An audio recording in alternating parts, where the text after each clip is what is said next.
The Lord is good all the time. My name is Sakara Rodbana from Bishop System Mazolidi. I decided after senior 6, I'm going to join a catering course so that I don't benefit on only one career, I can be multi-purpose. It is you that is going to be living in the world. What I want to tell you, never fear to compete for a position you feel you want. Be yourself, regardless of age, tribe, where you come from, your family background, the family background aside, but go for what you want. Kenny Robinson said that what you do for yourself dies when you die, but what you do for others lives forever. That is legacy. Put your hands together for Julia.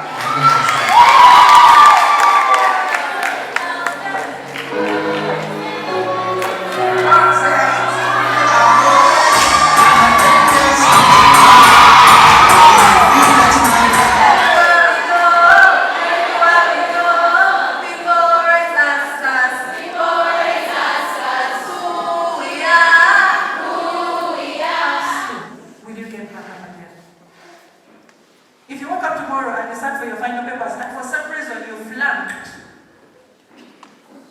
how soon will you bounce up again?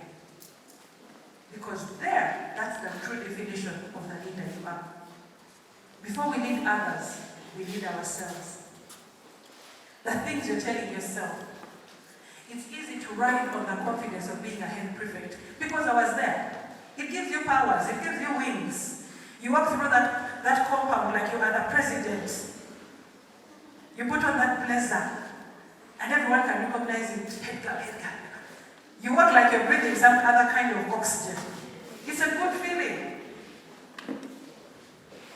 The sad news is, it stays at the school gate. All those powers stay at the school gate.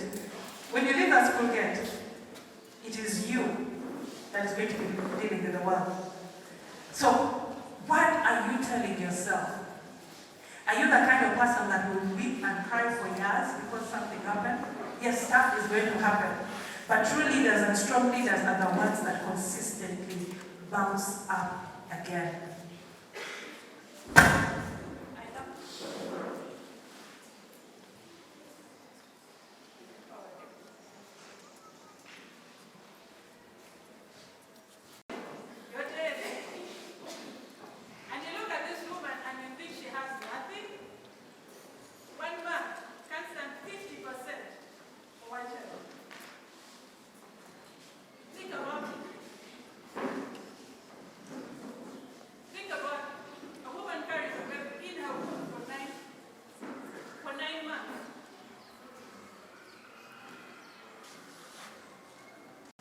But the one thing I refuse to do is to stay down.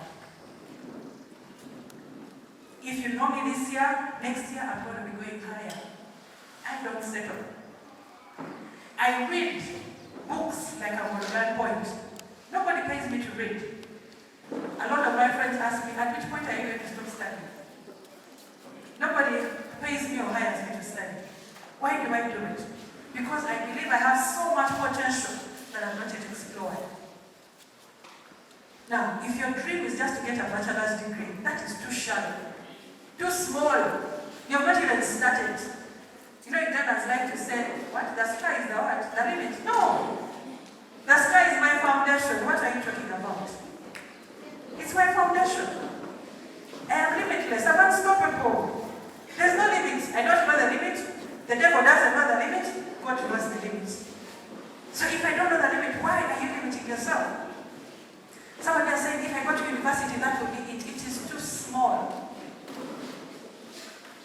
Can I challenge you a little bit? I said there are two kinds of people who are dangerous. Those who are hungry and those who are satisfied. Now this time is satisfied. I don't know if you're still here, but I have gone home. Are you still around? Should I challenge you? Comprehend this. I've given you my letter and said I'm a former school dropout, right? Right? Yes. Today I'm a doctor of philosophy, working towards my professorship. The precurring speaker is that, okay, we've had very many inspirational speeches, but okay, this one has touched me so much. Like, always when you want to succeed in life, we go for those things which everyone can do. You think about what everyone can do, but for her, she has told us that what everyone is afraid of, what they are saying that is impossible, is what she goes for, and I feel challenged. Thank you so much, the lucky last one. So we're going to go in for our next speaker. All right, as we get our next speaker, ladies, our recurring speaker has been Dr. Nolin Jirabo. She's a distinguished person, she's a distinguished person and business development coach and consultant. She's an author, speaker, certified mentor, a trainer, and a life coach. That is why, as she has been sharing with us, we really see that this is a life coach. Yeah, she has a doctorate in entrepreneurship management and over 15 years of experience in the civil society sector. She's also a recognized authority in the fields of personal and professional growth. Please feel free to reach out to her even for personal support and assistance. She's a mother and we are happy to have you with us and for all those inspirations you've given us today. Please another round of applause for her. Thank you so much, Achaye. So for our next keynote speaker, she's the assistant, is right? Brick Foundation, Secretary for Female Affairs at the National Youth Council of Uganda, team leader with the Girl Talk Club Uganda, board member of the Uganda Women Council, and special representative of the Secretary General for Partnerships and Stakeholders Engagement in Uganda All African Students Association. Ladies and gentlemen, let's put our hands together for Brenda Choncho, the next speaker.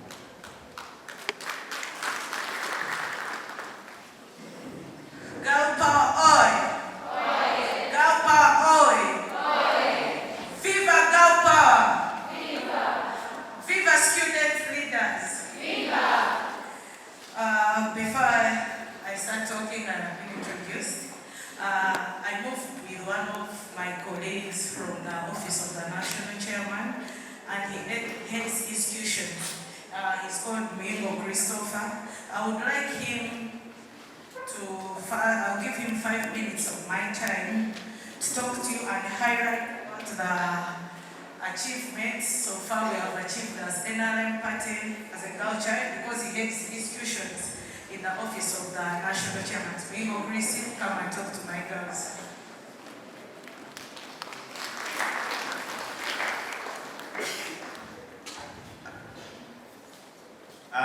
Thank you so much, Brenda. I've seen some former NEC members headed by Gift, our guests, and the students leaders. A very good afternoon to you all. Yeah, my members introduced is Bibo Crisesto, not Christopher. You say I have very hard names. To the extent that even my very colleagues struggle pronouncing them sometimes. Okay? Yeah, but the name is Crisesto.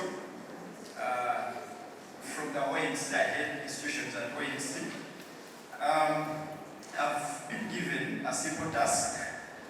That is to talk about, actually the topic I was given is milestones reached in the education sector and what the future holds for the girl child in the NRM government.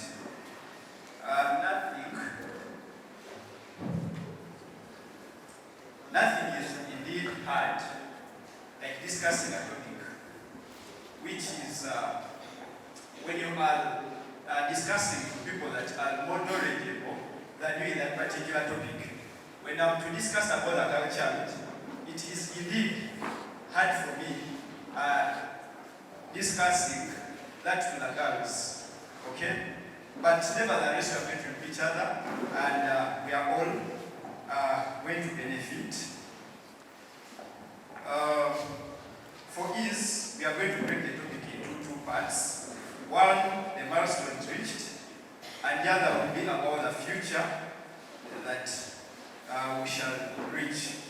Now, to start with the milestones, NRM has treats education as a fundamental right.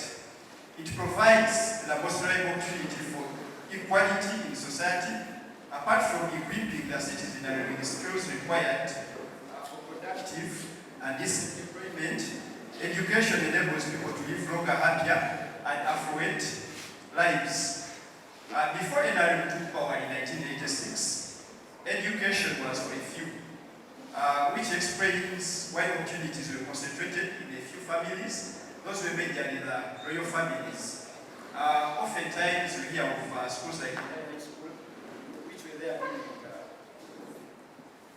during the colonial times. Those were schools to teach. Yeah, those were schools to teach.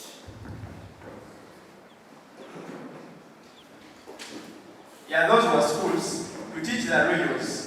You hear of King's College, which is in this very district. Is King's College would represented?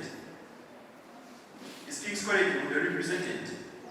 Yes, those were schools for the royals. Now that was before independence. At independence, Uganda had 28 government-aided schools with a total population of 1,991 students, less than the current population of Namirembe Hillside. Do we have Namirembe Hillside represented? Okay.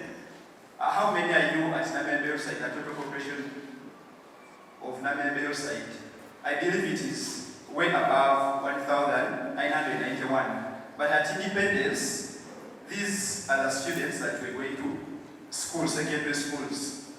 The post-independence governments added a few secondary schools.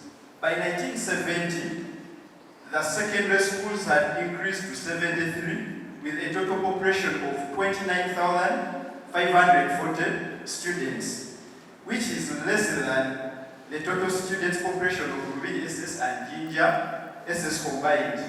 Honorable Chichot, I hope I'm right about that, because she went to Jinja SS. Now, when you combine Jinja SS and Rubini, in 1970, the total population in Rubini SS and Jinja SS is higher of the students who are girls at that time. This informed NRM to focus on education and taking schools nearer to the people. How did we do that? We achieved that through three things. In 1997, that's when we came up with the UPE. In 2007, we came up with USE. In 2012, we came up with free level education.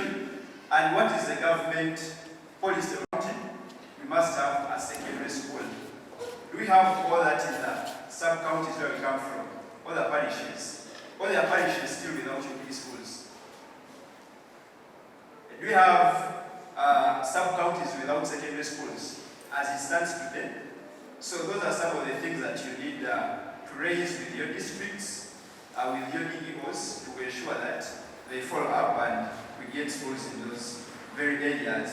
Still, as far as the education is concerned, we are saying that every constituency should have a vocational school.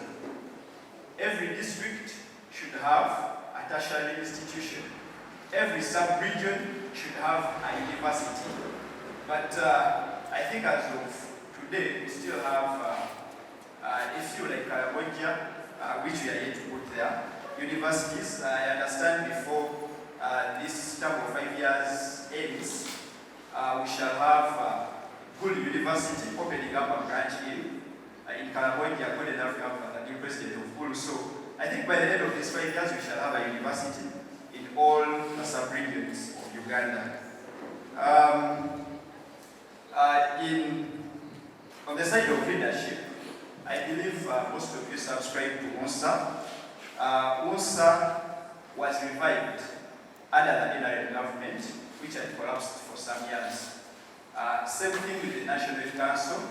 I had the moderator introduce the Church of Brenda as the female affairs of the National Youth Council. Yes. Those were revived during the Liberate government. Unsa, that was 1986, NYC in 1993. Before all of you were born, a few of us were here in 1993. With that now, Unsa now highly recognizes the participation of the girl child in leadership. We have councillors here. Those, because we have some prefects. Those representing Unsa in the schools. Yes? Yes. So now,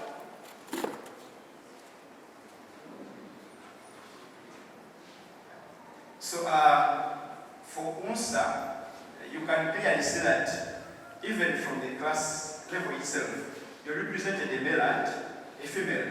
The same goes on up to the national level. In National Youth Council, it is the same. We are represented in Parliament by the women MPs. We are represented by the National Female Youth MP for you who are youth, because majority of I need 4 of you.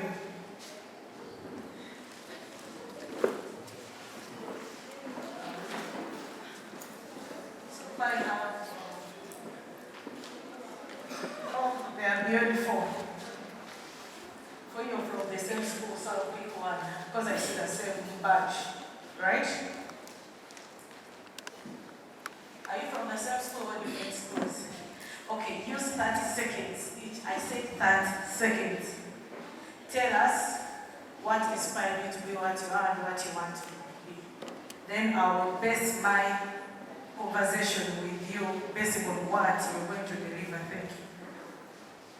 For me, what inspired me is my family, siblings, who all was leaders since primary to their university. I wanted to follow the legacy of our family. Thank you. Good afternoon, members. My name is Atima Mopreska, a speaker, assistant prosecutor, and assistant senator from Mental Health Senior Secondary School. What inspired me most?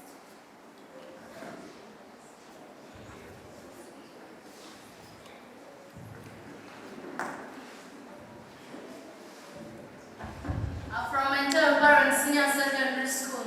What inspired me most to be the speaker is the late Speaker Honorable Jacob Olanya and the current Speaker Honorable Anita Mo. I used to like the way they would go and express themselves in the parliament, so I also wish to be like them. And what I'm targeting, I also want to be courageous and motivated so that when I grow up, I also become the Member of Parliament of Uganda. Thank you. Good afternoon, everyone. My name is Tornera Burnett, and the thing that inspires me is my mom. I want to become a reflection of my mom, like her life reflected in me, because she never reached this far. She was a school dropout and everything, but later she achieved her dream. And the thing that I want to achieve in my life is to make an organization for raped girls, because it's basing on my real life story. That's why I feel like when I grow up, I really want to make an organization for raped girls. Thank you. Thank you. Good afternoon, everyone. My name is Acheng Elizabeth, and I am inspired by Dr. Ruth Acheng. I pray to God such that I can also be a doctor, because I am a sanitary prefect, and most people at school call me Dr. Ruth Acheng. So I want to help others achieve whatever they want and make much more foundations in Uganda. Thank you. Thank you. I greet you in Jesus' name. My name is Countess Esther, heading girl Oxford High School, Nansana. What inspired me was the curiosity in me that I can stand and have a positive change in the environment. Because I looked around and saw no one was standing up, and I was like, really, I can make it, I can impact lives and transform them. And what inspired me was the Right Honorable Rebecca Kadaga, because she has stood in power. She has impacted lives of many and many young growing women. So I was really inspired, and I pray that in God I will make it and be one of the right speakers and ministers in this great nation. Thank you. Thank you. Moto Karona is my name, from Cornerstone Leadership Academy. And what inspired me to be what I am is Jesus Christ. I love how Jesus leads. He's such a servant leader. And what inspires me to be what I want to become is my name, Motoka. You see, a car, people get into it, and after it takes them wherever they want to be. So I want to be that. I want to lead my name. Thank you for listening. Protocol observed. And my name is Nazri Shakira. I'm the assistant liturgy from Ebenezer Christian Secondary School. And me, what inspired me to become who I am is Pastor Kayanja.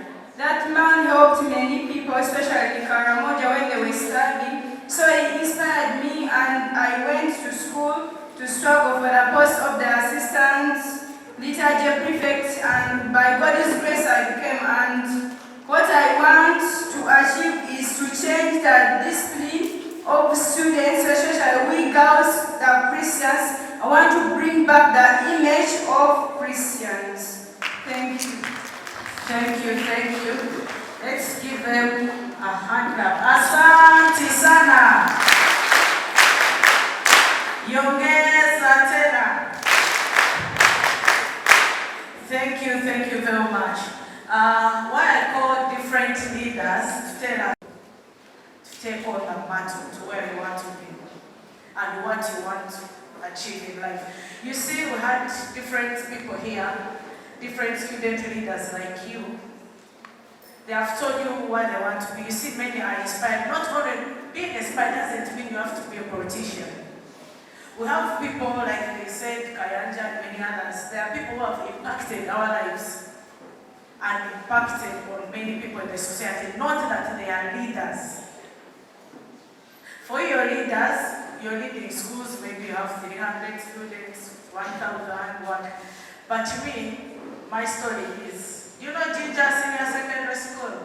Yes. Ginger Senior Secondary School is the biggest school in East Africa. It has over 6,000 students. Now here comes a girl, Kichocho from Kabale. I go to Ginger to compete. You know, we have a very big tribal card in Ginger. By then, my aunt was a head teacher of Ginger Senior School, but I said I should start to be a leader. What happened? It was in my senior prefect. But people would disguise me. I didn't know Soga. I was very naive, young. And you know, people restarting on their own, but by then, I was at the age of 14 years. So I compete, I said, me, I will. Imagine, I stood among 6,000 people to campaign. At the end of it all, I was voted. What I want to tell you, never fear to compete for a position in your field you want. Be yourself. Regardless of age, tribe, where you come from, your family background, leave the family background aside, but go for what you want. Are we together? I'm giving my testimony as I'm encouraging you. You should take what you feel you have to take. Because I'm not reading a written speech, I'm giving you my personal experience and what I feel you should do as a girl child. What I don't want you to be saying that you're disadvantaged. To always look for sympathy. No, I'm a girl, I should do this. No. Let me tell you what a man can do, a woman can do it. That is always my motto. What a man can do, a woman can do what? I want you as young female leaders. I was like you. And as you see me now, I'm sure you saw my positions, you're like, she must be an old woman, she must be what, you know. I'm making 27 years on 25th November. I'm mature in brain, but not in years. So that should stick in your head. Act maturely, go for what you want, and you will achieve it. When I was growing up, my mom used to tell me, never fear. First of all, take away the spirit of fear. When you're praying to God, I always ask for wisdom and also to take away the spirit of fear. The spirit of fear can make you lose a lot. You be here, you're supposed to contest for being a head prefect, you say no. You see that fear, how fear is pulling you. From being a head prefect to a mess prefect. You have mess prefect. From being a head prefect to a right brother prefect. Yet, you can be a prefect. So when you take away that spirit of fear out of yourself, you will achieve more as a girl child. Be courageous, take away fear out of yourself. And my journey has been, all the positions from my senior to where I am right now, I've been a leader. But from senior to when I contested, I went after the assistant head girl, then to the principal judge, giving my A level. But all those positions, apart from assistant head girl, all positions are non-affirmative. But me, I would say, let me compete with the boys. I would feel that in myself. To compete with the boys. Whenever I see girls are fearing, my fellow girls are fearing, me, I would go for it and I would achieve it. So that's why I'm telling you, don't have fear within yourself. Go for what you feel you want. If you're discouraged, don't listen, just always follow your heart. There's one person who said he was inspired by God. But my sister, I want to tell you, God does not inspire all of us, but God leads us. We pray and believe in God, but when it comes to leadership, it's you who makes a decision. So let's pray to God, we believe in Him, but when it comes to making decisions, stand on your own and make a decision and let God guide you. God cannot inspire you, but can guide you and protect you. That's what you should know. So we are all here. We are under the mercy of God. We are protected by Him. And that's why we are here today. But my fellow readers, I will not talk a lot. I will not tell you, I will not talk about myself. I will not do what. So that I want to have an interactive reason. I was talking to Abby as your coordinator to also arrange. Because most of you here are going to leave school, but after school, what next? After school, what next? Me at my age, in my senior 5, when I was at school, because I told my parents I don't want to study in big schools or what, that's why I left to Berayant for GSS, because I wanted to see how society, how people in the society live, so that I can know how to go on with this life. Yes, leadership comes and goes, but after it has gone, what next? That should be in your mind. You're now a prefect. You eat fried food, you eat your prefects, always have prefects. But after, I know for you don't go in the line of for sure you don't do what, but after your leadership, after school, that's when you know life is hard. By the way, I was very rich when I was at school. When I moved out, it's when I realized life is hard. Because me, I'm a last born of 8, I used to call them, they give me money, what, but after school, life became hard. You're not studying, why do you want money? Why do you want pocket money? Those things. So what I want to know, after school, how prepared are you as an individual? You're prefect, your term has ended, yes. So how are you going to face the reality of life outside school? Now, I'm not talking to you as nurse student leaders, I'm talking to you as my fellow girls. And I'm telling you the reality that is outside. I will not allow anyone to just talk to you and tell you, yes, this. No. We must face reality. How prepared are you after school? Do we have people who are students who are in senior 4, senior 6, senior 6, senior 5? I need 4 of you to come and tell us, after senior 6, which is next year, what are you going to do? I need 4 of you to come. What are your dreams? Because now you have to face reality. You're no longer students right now. We have to face reality. After school, what are you going to do? Just tell us the name of your school and then. Okay, thank you very much. My name is Edith Leah, head prefect Nugova High School. After senior 6, I am one person that has tried to build what I want to do after my academics. For example, when I got my leadership position, I was actually competing with 4 boys, and I went through. I thank God that I came up with an idea at school. Then I started making caller tunes for the school, radio adverts, television adverts. Then through that, I came to meet different media personalities who liked the talent in me, the way I speak, the articulation of words. And they saw the ability that yes, even after her senior 6, she can actually do something better. She can come and start training as a media woman, even though she's not in an institution. And I really thank God that the progress is gradual. Good afternoon, everyone. My name is Asimo Bridget, Cornerstone Leadership Academy from Kigezi. Yes, after my Form 6, right now I'm in Form 5, but at our school they train in skills. Right now I have skills in making liquid soap, skills in making books.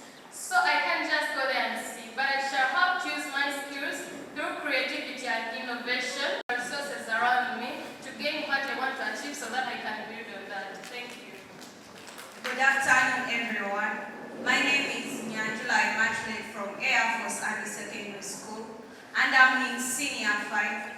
But when I finished my Senior 4, I had some issues, so I did not join Form 5 because if now I'm in Senior 6. But I got some issues of sickness, so I decided to stand up. But when I was home, there came an opportunity of hairdressing, tailoring, and so many others. So I told Mommy, you know what, it's in the middle of the term, so I can't go to join. That's wasted of money. So let me go and join this opportunity. And by God's grace, I went for tailoring. And after this year, when it began in January, we graduated and they gave me a certificate of tailoring.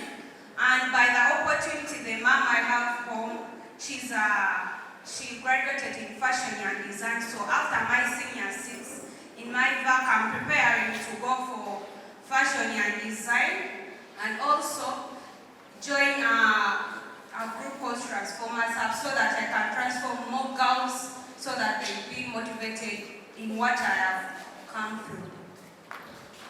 Good afternoon once again. My name is Mumia Sheria from 5 as well. Since childhood I've had this dream that I realized in O level that I have this chef in me. I really like food, not eating it, but preparing it. So I decided after senior 6, I'm going to join a catering course so that I don't benefit on only one career, I can be multi-purpose. Thank you. The Lord is good all the time. My name is Sakana Rodbana from Bishop System Mazolidi.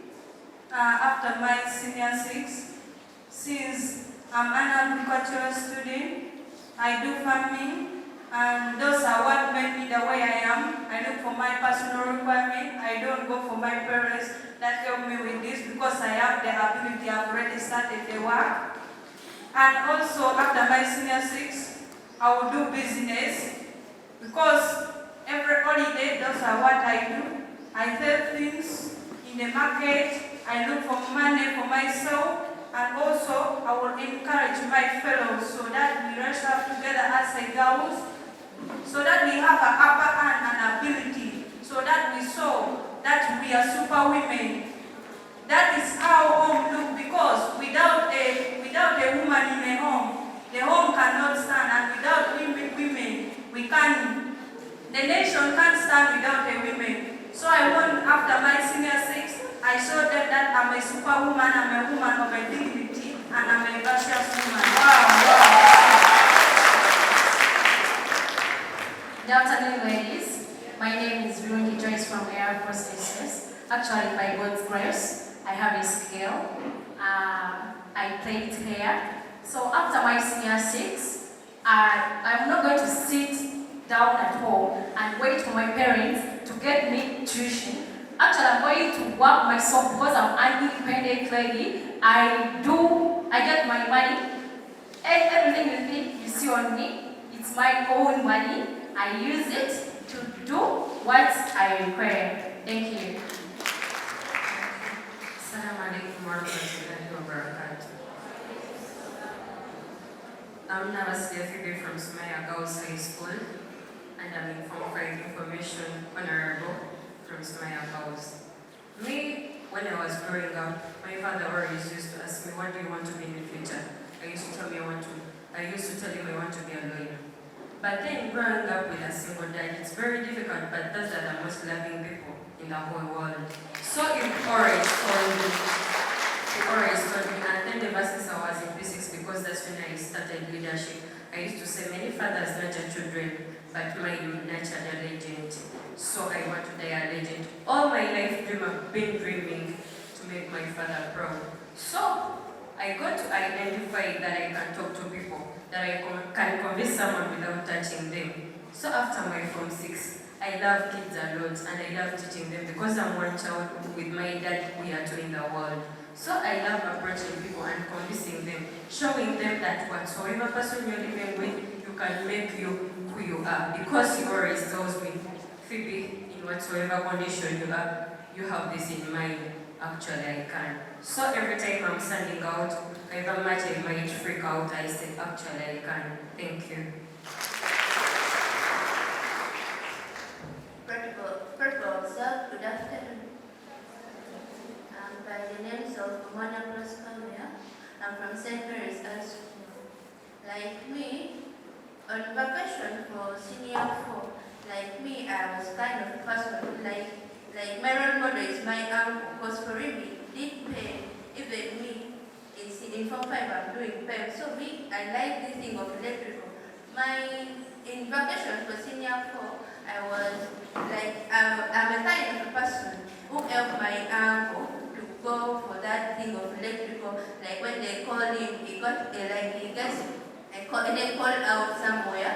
Me, I'm a kind of a person who always go and give him some help. So me, I want to be an electrician. Like in what time? I want to do an engineering course. That's me. And all the ladies who are in this room, I would like to tell you that a kind of a girl you are is a kind of a lady or a woman you will be. Thank you. Let's clap for them. Asa. Thank you very much. I think their thinking is beyond what we used to think during our generation. I must say I'm very proud of you, young girls.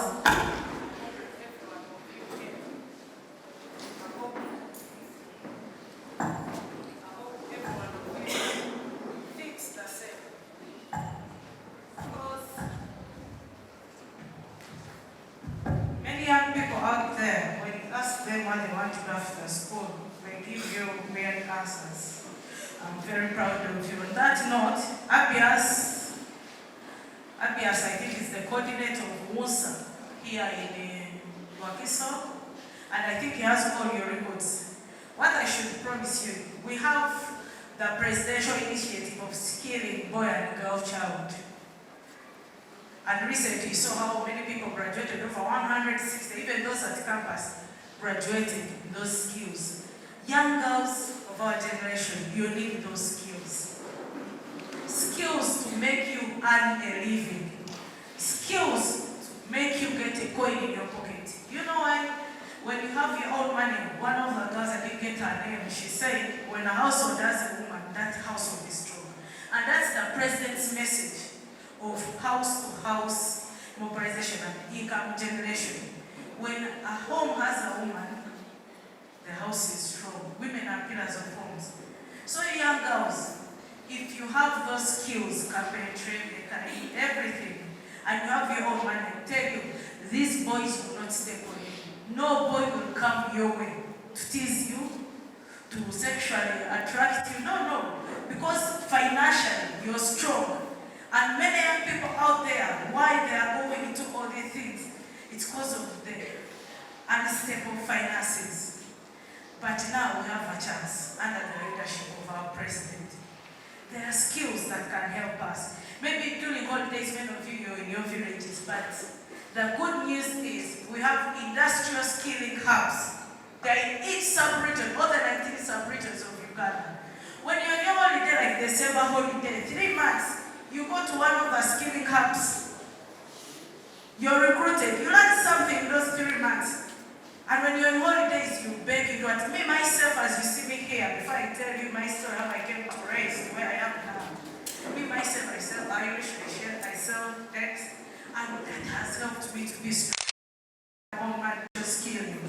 So, what I can promise you, I will not promise that I will give you money, but through the government programs and the office of the national chairman, we are going to empower you with the skills. If you're doing hairdressing, can we give you a hairdressing machine and you continue working?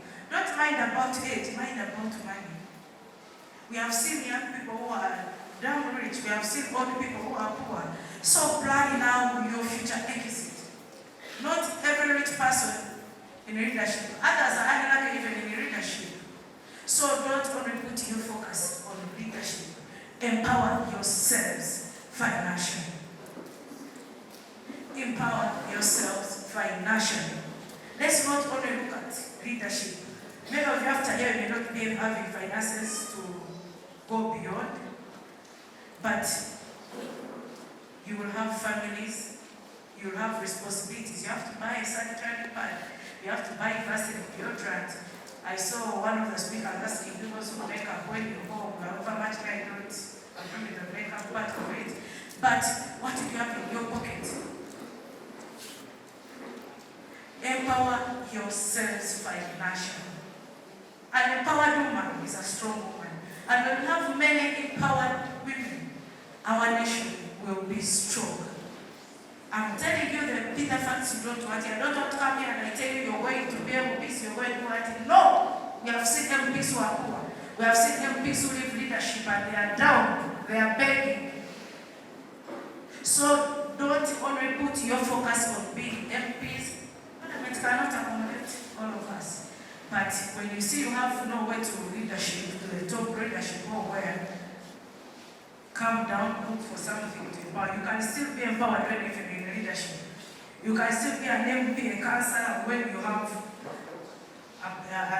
something that brings finances in your pocket and in your home. So let's think beyond. For the student leaders in this conference, what I can promise you, I'll talk to Abias. When in your holidays, I think December holidays are the one coming next. If you feel you need to learn any skill through the President's program of industrial hubs or the presidential skilling of girl child, for it, it's in Kampala in 5 centers, I tell you to follow up with Abias and your patrons.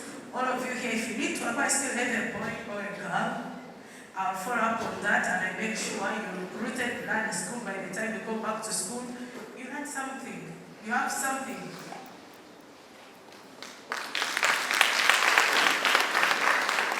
So empower yourselves with the skills.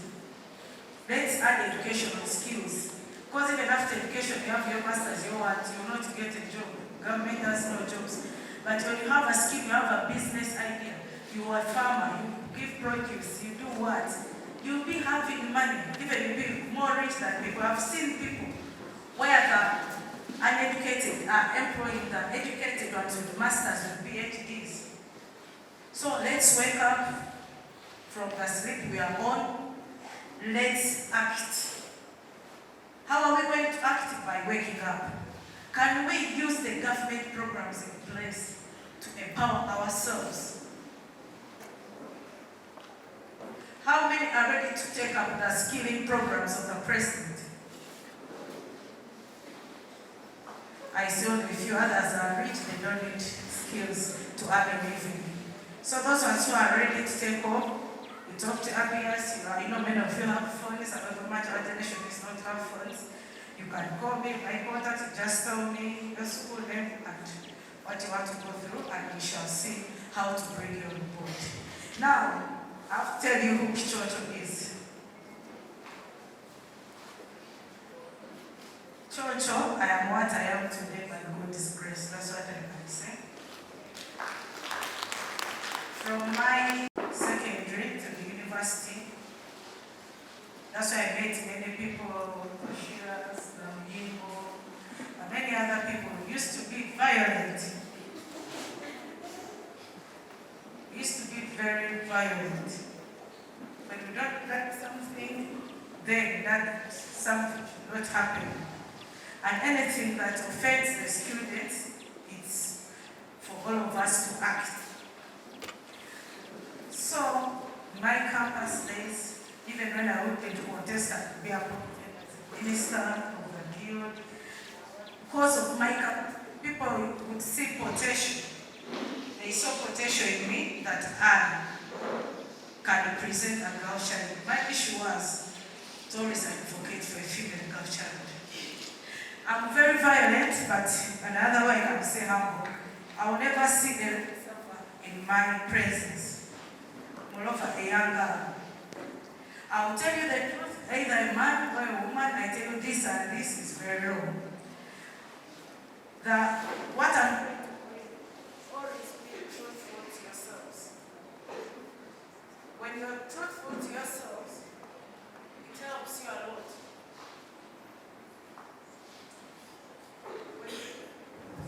When you're truthful to yourself, it helps you a lot. One, the male gender. As young girls, you should always put a boundary. And how are you going to put a boundary? By empowering yourself financially and by being brave. Always speak out. Always speak out. Don't fear. Take that fear away from yourselves. Speak out. And by speaking out, it saves you a lot and it brings a lot to you. Now, I finished my campus in 2019. That's when I graduated my career. Immediately, I started advocacy work, fighting for the rights of girls. I had no money, but I would get my small money from selling Irish and chicken, and I'll get my small money. But my small money, where I started from, young people, you see, you cause an impact on someone, but you don't know how. I don't say I have money, I have what, but there are people I've touched in a way that I don't understand. So when I was at campus in 2017, I told my friends, you know what? Not to make for me a birthday party. But how do you see when the money you want to use to go and buy, take alcohol, buy cake, do what? You know what? There is an orphanage in Kabbalah. It's a girl, it's called Blessing Young Girls. how do you see? Just give me that money. May I buy things I take to them. By doing that, we are impacting their life. My friends listened to me. They gave me money they were to use. Those who had these clothes, for those who had books, what they gave me. They bought cake. We left campus, went and traveled to cover the district for 7 hours for me to go and touch someone. Girls became happy. I didn't know what it is.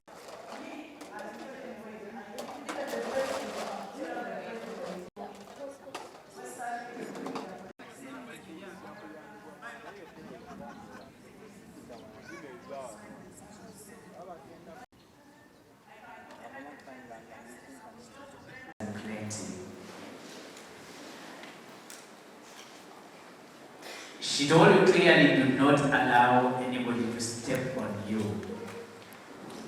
Very importantly, she said, remain respectful.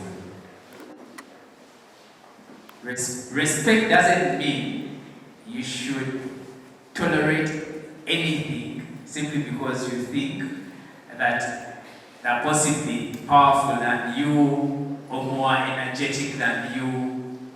No, you don't have to accept that. But also you do not need to go stepping on the heads of your fellow girls or the other gender. Remain humble, but don't accept anybody to step on you. I felt those are very powerful words from her. Her story is inspiring, and I hope you're inspired. Alright, so ladies and gentlemen, in a few we are going to break for lunch. For now, I want to introduce and recognize a few members of the National Executive Committee who are here. Later on, Sarah, please stand up and wave. Sarah is a member of the National Executive Committee and she's our representative at the National Council of Higher Education. Thank you for coming. Ladies and gentlemen, allow me to introduce Anyango Lilian Ojuma. Please stand up. Anyango Lilian Ojuma is the Deputy Speaker of the Uganda National Students Association. You're most welcome. Again, we have with us Jenna Chiuba. Please stand up. Yeah, she's the happiest lady. She's our Secretary for Female Affairs, right?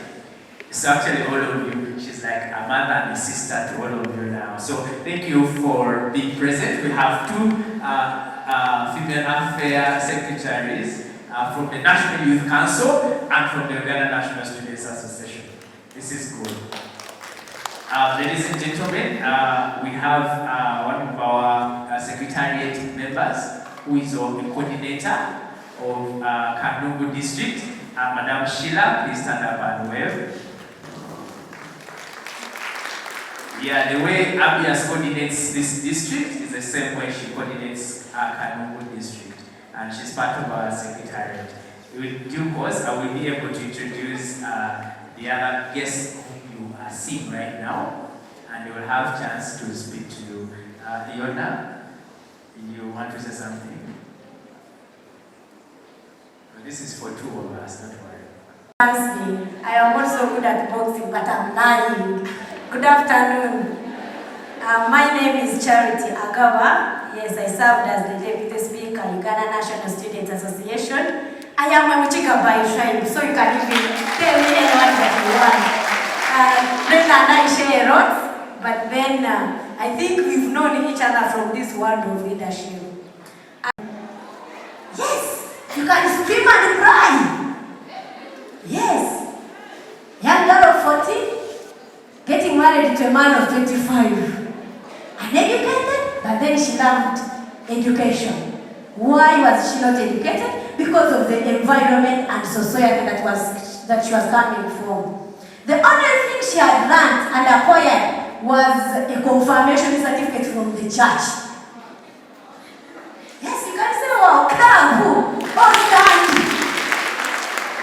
But then I feel this woman wanted to at least have had a D7 certificate. By then it was something big, because people who could finish P7 would be more educated than the senior for candidates these days, right? I think around 74, 75. In those early years when your mothers had not even thought of producing you. So this woman in my village gets married to an old man. Actually, she didn't get married. Of course, those days they would come to your family, they pick you, take you to a man because your father wants cows. And they know the family are going to, they have cows, right? So she got married to this woman, to this man. And by the time I got to know, this man was beating her. The first scandal I saw is that she had fermented. How many know banana juice? Yes, they were making that process, and the woman was in charge. Then the husband wanted to take away the money. Because men, you work, then bring man at home. You bring the ATM to the man. So, he asks for the money, and the woman tells him, no, this money is for the school fees of my children. My first daughter was sent out from school. I need her to get back to school. This man refuses that the money this woman is going to use for school fees can actually buy 4 trousers of him. She refuses, they run after each other. I saw a stick going, coming back, a stick going, coming back. But her words were, my children must go to school. At least each one of them should finish primary 7.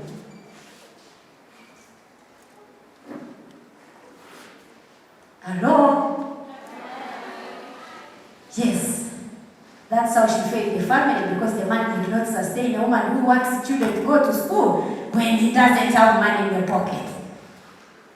Good afternoon. Now this woman goes, she comes to Mityana, a district called Mityana. By then I didn't know Mityana. Mityana would be like America to us who were in Mitoma. You get? She starts selling some alcohol, what and what, but saving money for the children to go to school. You understand? But unfortunately, before she could make all the children go through school, P7, finish P7, she died. In 2003. I think I was very young by then, yeah. When she died, our brother, the first son took over, paying school fees of the children. He had dropped out of school, they had been working together. So the brother, the son, took the responsibility of teaching these children. When in the presence of the husband. The husband who has a lot of property, the husband who has a lot of land, the husband who has a good house in the village, actually. In short, that woman was a champion. To me, she championed education when she was not educated. She loved girls not getting married before they are willing. She worked hard that she empowers herself and the children, but she died. I usually draw inspiration from that woman, and that woman is my mother.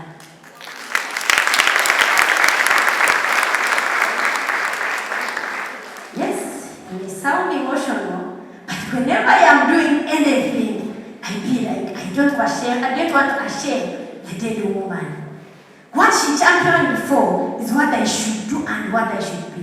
Whether there is money or no money, I should do something that shows that at least she wanted something. Yes. When I was going to high school, I had the first grade from a poor school. No, a good school, of course it has made me. But a poor school then. I had a first grade.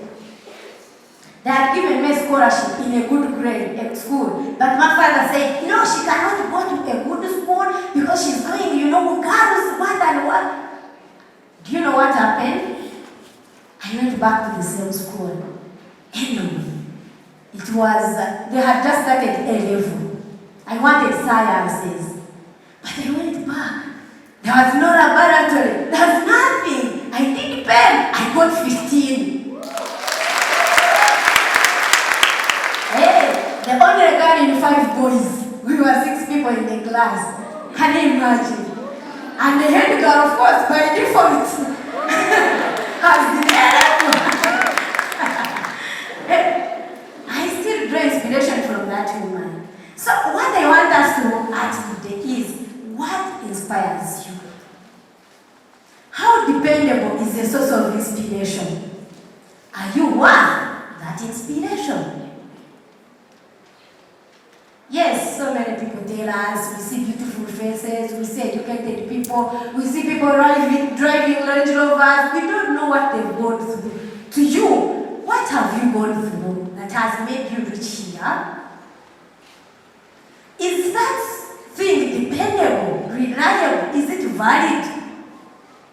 Then are you worth that source of inspiration?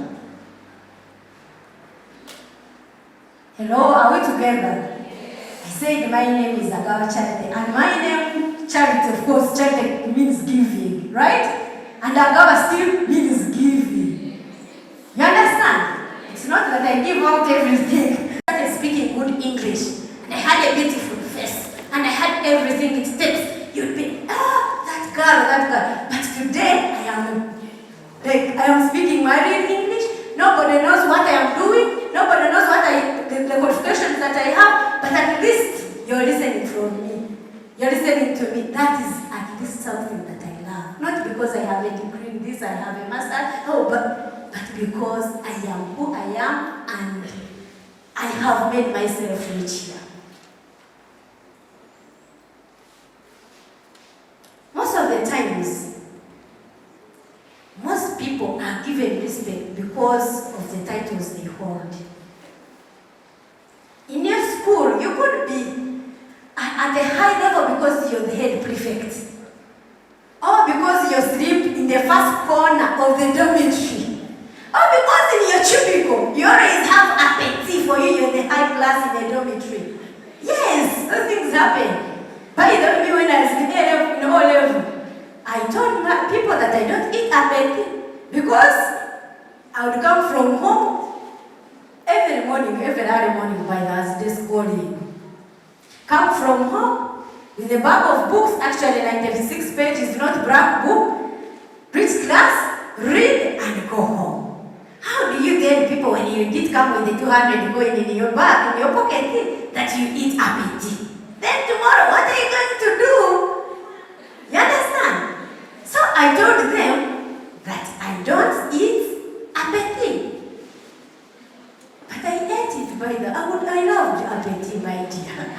I loved eating apeti, but I could not afford it. So I told them, I don't eat apeti. But what I used to take is milk because I would carry milk from home to school in a gel can, in a bottle, in one for my classmates.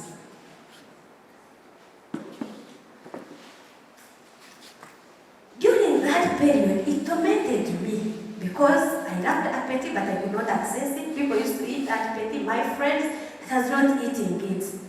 However, it did stop me.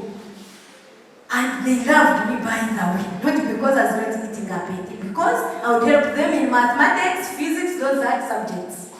My dear, people should respect you of what you do, not what you are. Being a prefect will go away. Being a daughter of the rich will go away. We have seen children of the rich suffer after time. But what is that is in you that people should respect you for? That even when circumstances come, they will keep respecting you.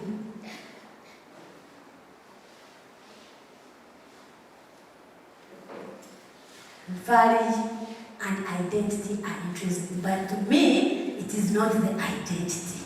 It is my value. Whenever I meet people, I can even come and sit behind in a room. You don't identify, but I pick what I came to pick. Instead of sitting here and showing off, then after a minute I go away, you call my phones, I'm not picking, I'm not helping. I promise heaven on earth, but then I'm not providing the heaven. On earth, I am also here. On earth, you get? I don't do this.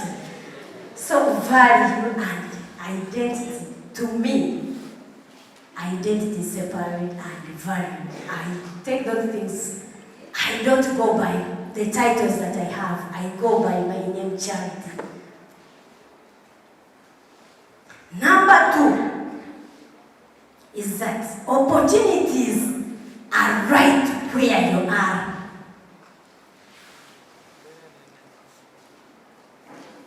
Not somewhere further, not anywhere external, but from where you are. Whether you're in senior 2, you're a head girl. When you're in senior 6, you're doing BEM.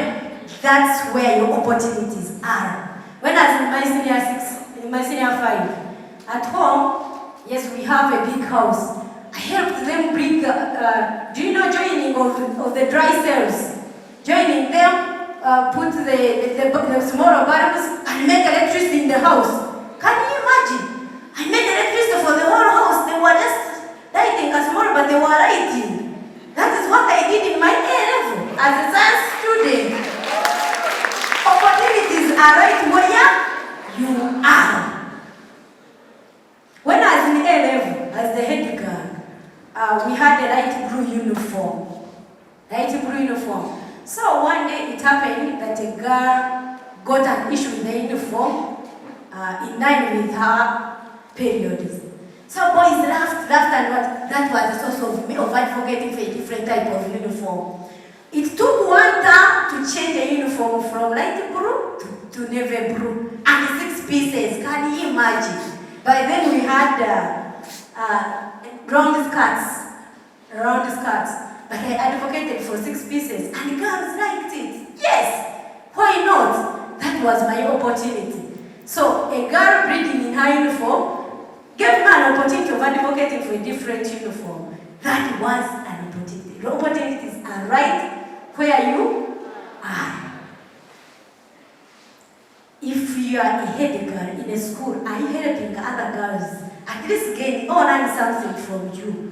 Or it's just a matter of you going on an assembly, speaking good English, having a good boyfriend in a school, then you're up here, you're sleeping in the other special room, with the discipline prefect, but then you're not helping other girls.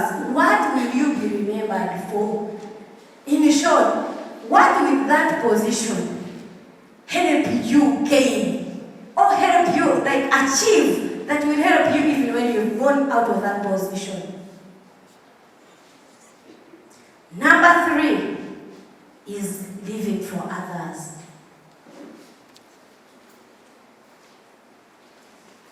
If you ask the people that I have worked with, they will tell you one thing is that I am patient. When I was at Unsa, I was working with the speaker. Yes, there are powers they hold those people there. And the practice has been the deputy speaker fights the speaker. But to me it was a different narrative. I was like, I didn't come here to fight. I need someone to recommend me when I'm now out of this space. Yes, we would reach a time and fight, quarrel, do what, you know those things. But I would know that I am a deputy speaker. And actually people would give me advice, but you need to get this and this, you need to get that, but then in me, I am a deputy, you get. There is money here and here, I would be like, I am a deputy, not a fool, you know. Because sometimes I will also be a fool, in a full position, and someone is my deputy, and they are tormenting me from my back. You understand? I helped the speaker achieve what he wanted. And even today he recommends me. There's something I wanted and I told him, help me get this person. He quickly did. Because, yes, we fought, but I could come back and agree with him. I'd be like, yes, let your will be done. Let your will be done. It is too hard. I know it will always be hard, but then as a leader, are you helping your boss to achieve something? Are you also working with the people that are before you to achieve something, or you're doing everything for your selfish interests? In a school, are you helping other people to earn something? When I was in my senior senior 2, I was the best. I used to do mathematics. Actually, even if they give us a paper of senior 2, I can even win most of us in this room. I am not bragging. What I did is that those things of trigonometry used to fail most of the people. So I started a mathematics club. It helped most of the girls to at least understand, and we did well actually at the end of senior 4. Most of the girls passed mathematics, and I know it is usually the worst subject for girls. But then they passed.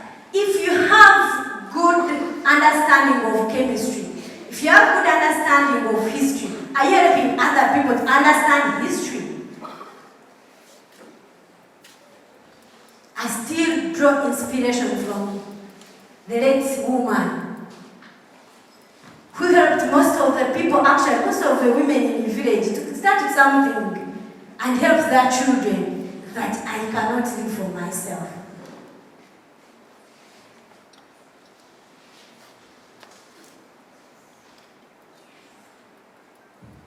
Ken Robinson said that what you do for yourself dies when you die, but what you do for others lives forever. That is legacy. I know that usually it becomes hard for us to live for others, but then we can try. Even the Bible tells us that try. It is impossible, but try. People are telling you you can't do it, but try. People are telling you that you're not good in mathematics. You try, and when you get there, help others. If you have appetite, help others. As a leader, you have come in this conference. What are you going to do when you reach back? Are you going to sleep on the knowledge that you've gained from here?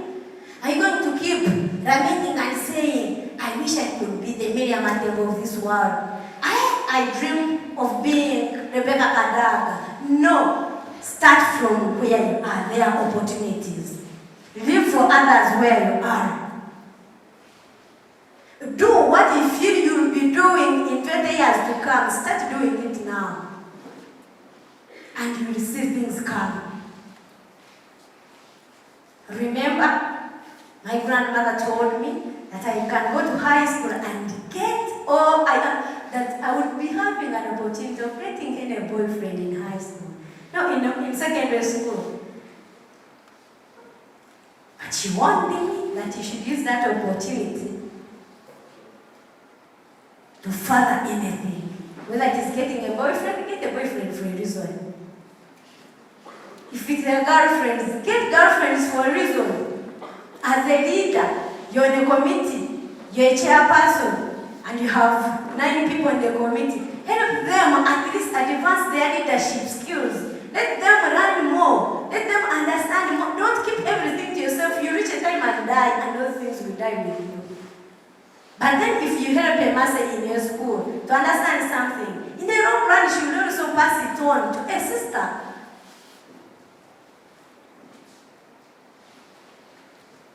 From A level, I wanted to come to Chambogo, but of course, I had been admitted at Chambogo.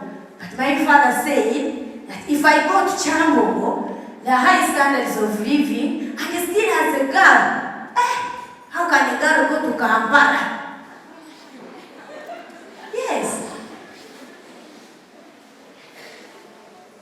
I went to a private university in Malala and did the education for mathematics and economics.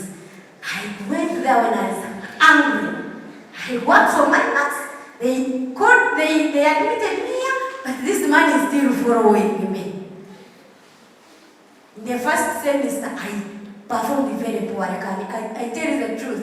If I attended lectures in the first semesters, they were not less than 10 because I hated that university. But anyway, in the second semesters and the next semesters, I performed very well. I got a first class in education. And before I could get that first class, I realized I am not good in a staff room. I applied for law. I did a degree in law. I paid for myself. Nobody paid for me that degree. I am currently doing my master's in policy development and analysis at UMI Kampala. This is my first opportunity of learning from Kampala. So whenever I am in class with men who work with the office of the president, electoral commission, what I did, I am blessed, but I brought myself here. However, I should help someone get here also. And wherever you go, I come along with young women. I am so passionate about young women in leadership. By the way, as Mchika said that she likes fighting, I never fight a woman. Even if we are fighting and I see you coming, I feel like, look at this. I run away. And you feel you have fought me, but then, if we get into real boxing, however, I feel like, let women, let's coexist. You understand? Even when we're arguing, I be like, but be a boy and start arguing, I'll show you.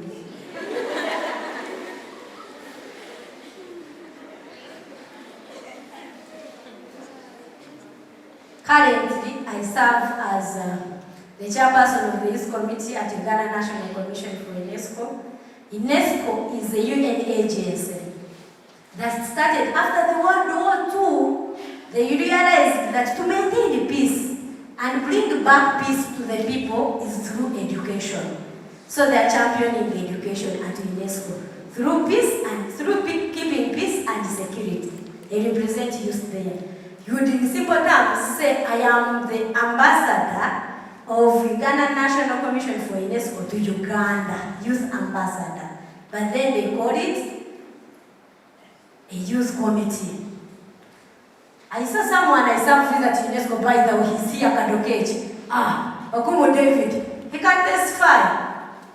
Yes. Also, I am a member of the European Union Youth Sounding Board.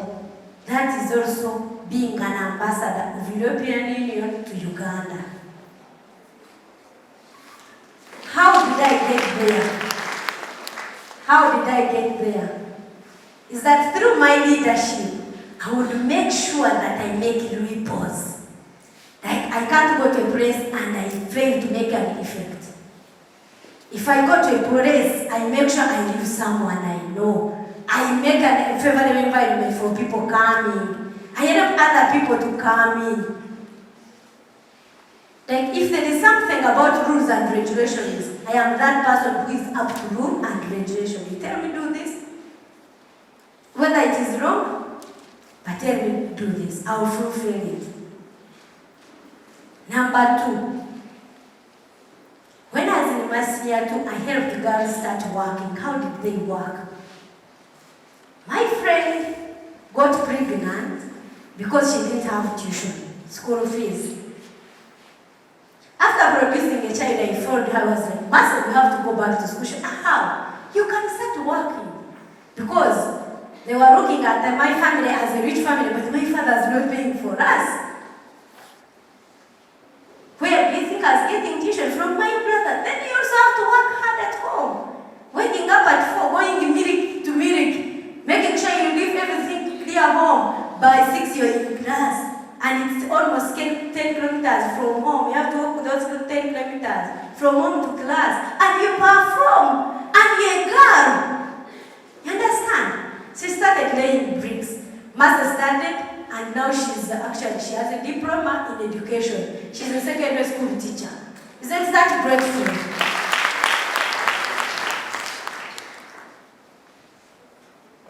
While doing my first degree, I was opposition. Do you know this person who loves opposition as an FDC? I started that chapter at Bishop Stewart University in Uganda. People are saying that they draw the inspiration from Rebecca Kadaga. Brenda, none of them mentioned that they draw inspiration from some of us here. I think they're international. You see people on TVs and whatever, but then I know in the future I will be drawing inspiration from Brenda, from my brother Miingo, and other speakers. Anyway, that's not the topic for today. But then, even when you're drawing inspiration from that very thing, what are your values? Brenda told you to be respectful. Someone will tell you to be humble. Another is going to tell you to be other things. But to you, what is it? What is the definition of value to you? Finally,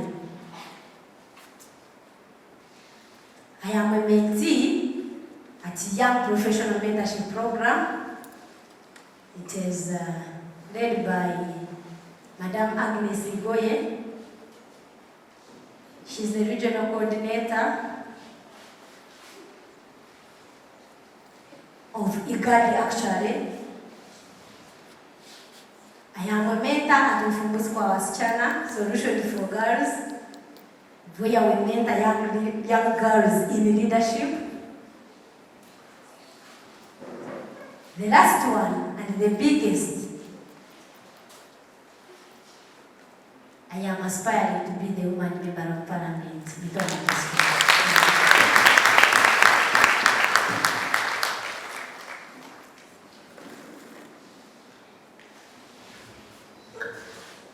Okay, I don't think that hand clap was enough. Can you give another round of applause?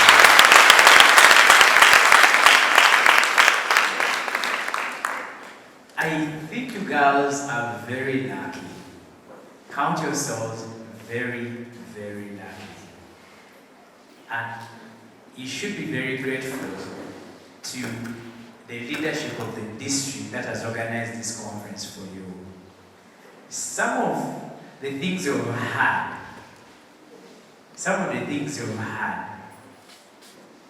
you could never have had them if you were not here. And don't take this for granted. At a point, I felt like, how I wish all the girls in Karamoja were here. All the girls in northern Uganda were here. All the girls in the entire eastern Uganda were here. All the girls in the west were here. This country would be different. My consolation then is that in this house, at least we have girls who come close or in most of these districts or these regions I'm talking about. Can you become an ambassador to all the girls who are not here?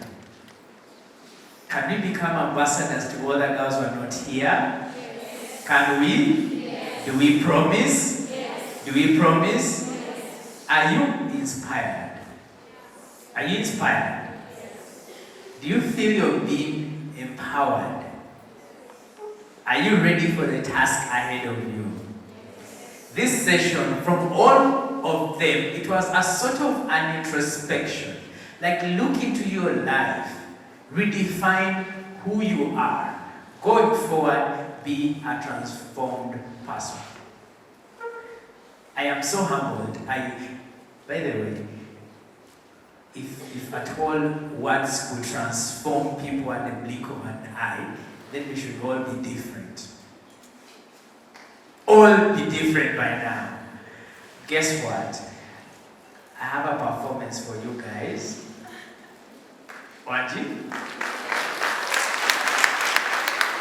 I have a performance for you guys. Remember you promised us to dance, so before he tells us anything else, the DJ is ready. Kind sir.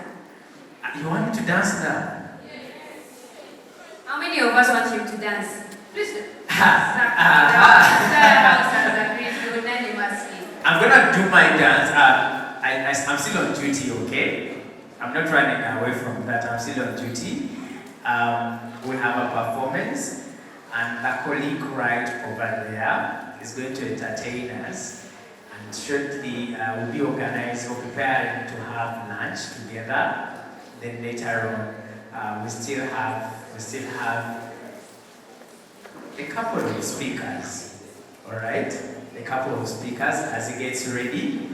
I want to remind you that with us, we have an officer from the Uganda AIDS Commission. An officer from the Uganda AIDS Commission, please wave. And we have a very important package for you. We have a very important package for you. And because by the virtue of his position, he will tell you with authority that we still have HIV. My name is Okumu Kadokechi, a proud Japatola. Yes, I'm a student at Uganda University. I'm with my master's in biostatistics. And I'm speaking at the continental level. I'm the current Projects and Programs Minister for African University Students Platform with headquarters in Osaka, Zambia. Thank you. Here with very able leaders, I think I would rightfully throw a microphone to my indigent person, because for me I don't speak a lot, in mathematics I don't speak a lot. Thank you.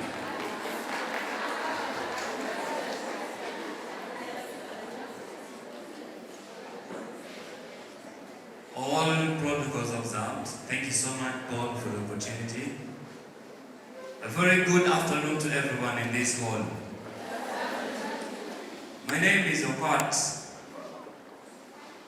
Francis from Gulu University, and I serve as the guild president.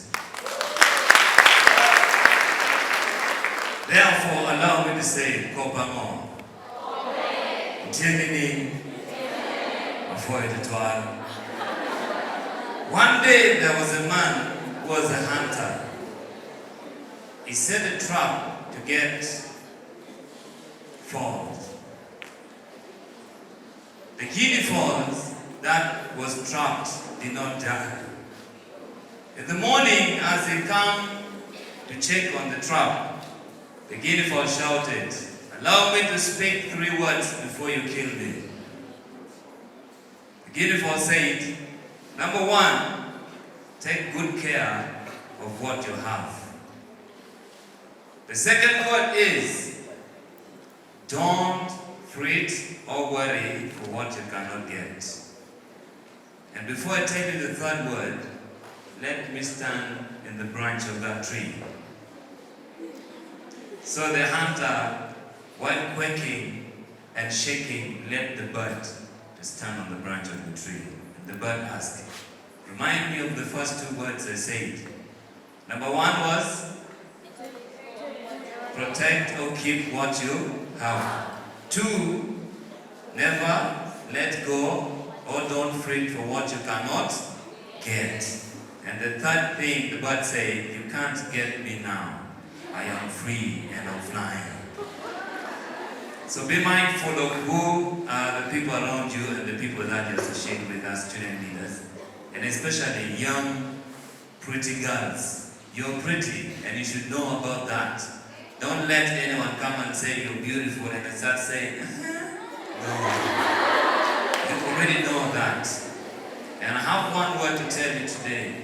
If you've taken the front seat in your generation, don't let that seat go away. Thank you so much. Thank you so much for those brilliant words. All protocol observed. A good afternoon to you all. My name is Kopsi Jawini, and I'm the Guild President, Multitech Business School. I know some of you might be surprised, oh, she's a Guild President and she's a girl. Girls, just know that you can make it. It is you to set the pace and it is you to set the tone. At the end of the day, the future is yours. It is you to know your goals and to find strategies of how you're going to achieve those goals. So do not be there and you're like, oh my goodness, I'm a girl, I can't make it. Girls, we are relevant in this generation and we have to show the world that we can also make it. And we also have a voice, we have a stand in this leadership of the country. Thank you so much.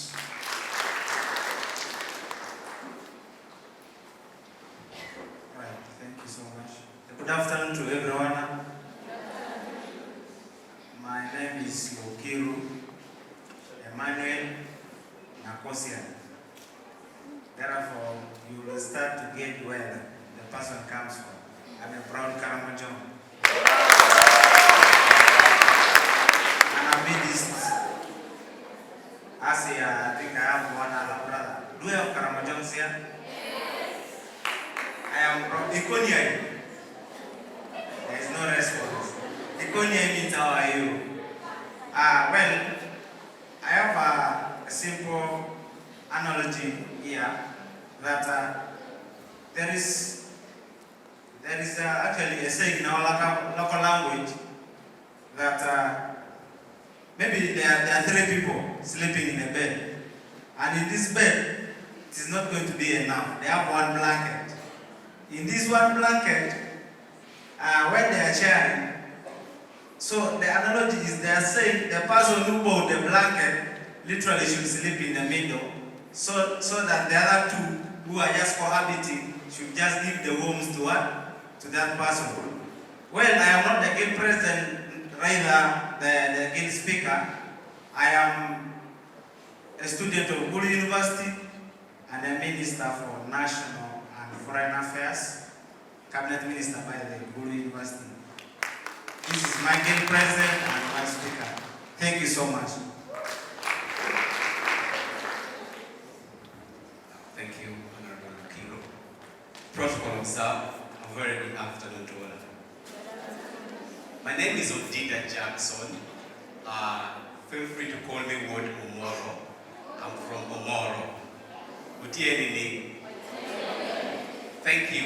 I traveled all the way from Gulu, 6 hours on the road, because I know the importance of having these conversations, and I know that you matter in the society.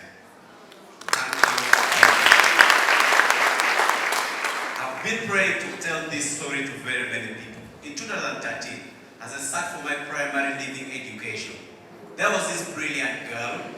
I think we were doing science in the afternoon. So I think she was in her menstrual period, for lack of a better word, allow me to use that. And all of a sudden, I think her condition forced her, and I don't know how, she was sleeping, and the whole area was flooded with blood. So when the invigilators reached her, it was a sad moment though. I was seated right behind her. And because of the reactions of the students, unfortunately even the female students were laughing at her, she went off class and the examination room. That marked the end of her educational career. If we knew the importance of empowerment back then, that lady would be standing right in front of you, just like me, and she would be a final year law student. That lady would be like Lutharinda, and she would be educating you. Clap for yourself because you're empowered. So, at a point in time whereby our constitution defines us as the marginalized groups of people, and Article 33, subsection 5 goes ahead to subject us to what is called affirmative action, we think that makes us weaker and weaker. Understand that when we bring the ideas of interpretation, that makes us weaker. Turn to your neighbor and tell your neighbor, I am not weak. The conversation today therefore means that we are not here to define what empowerment is. We are not here to explain or to give a comparative analysis of how best we can support our gender, but also to go ahead and understand the value of women in the society. As Odida Jackson, and together with the female representatives, let us go back to our society and then let's make them understand the value of empowerment and how we can change the society. Thank you. Thank you.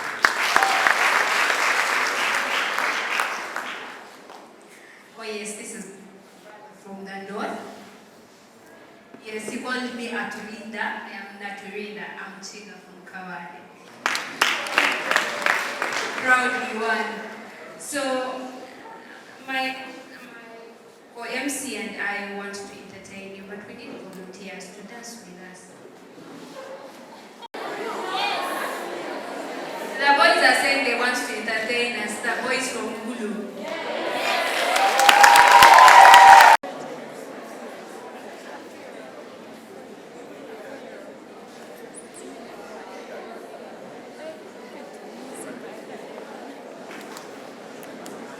The song is coming. These people are having so much energy. They want to throw me off my own platform.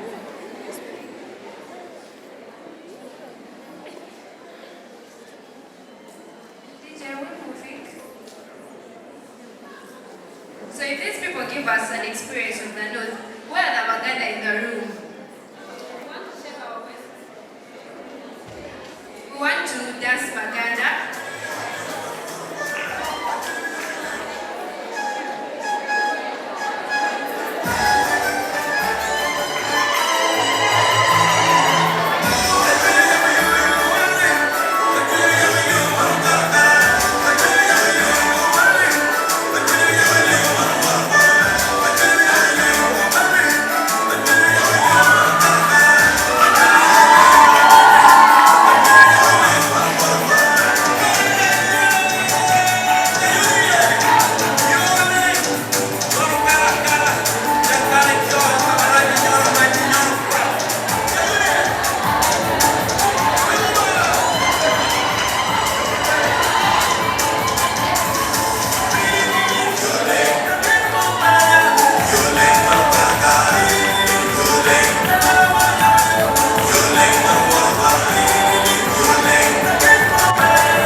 Okay, which is the next group?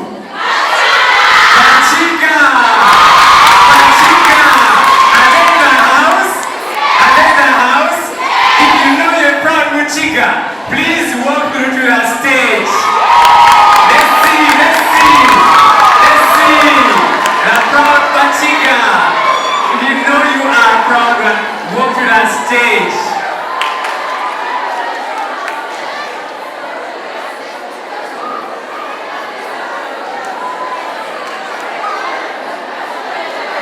Yeah, the proud ones are here. I'm seeing someone that was in the northern group. Who is he? Who is he from the north? So now, Chica, we're going to grab this stage. Madam Charity, proud Chica, come on, you pass me this justice.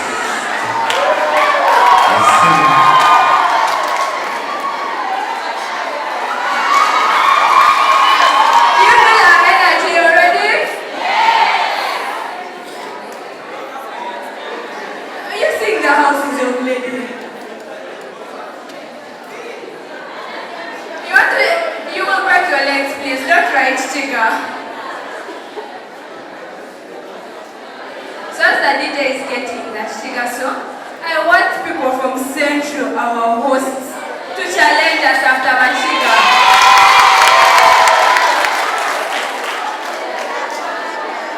The Central people, we are ready? From Renzori, Batoro, Banyoro. We have ourselves covered. Let's wait for our Chica to do this justice. If you embarrass me. Shira, come, please. Wakiso, come. Don't shame us. Afashimana, you can also join the platform.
We are going to have the next cultural group.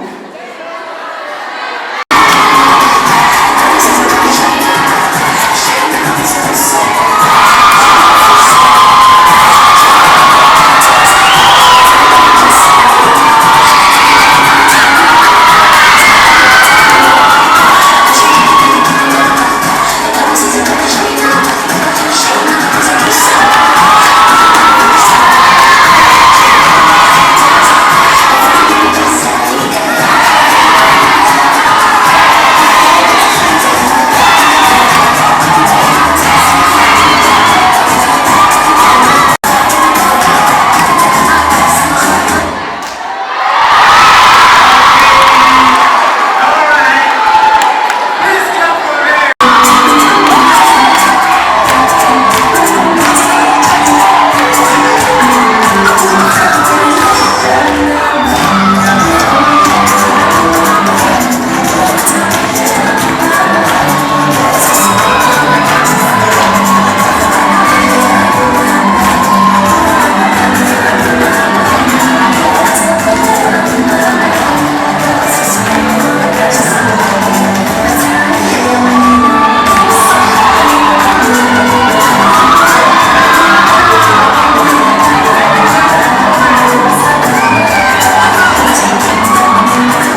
Yes, I love the confidence of the first girl. Where's the first girl? The first girl who came on stage alone. Please come back. Please come back.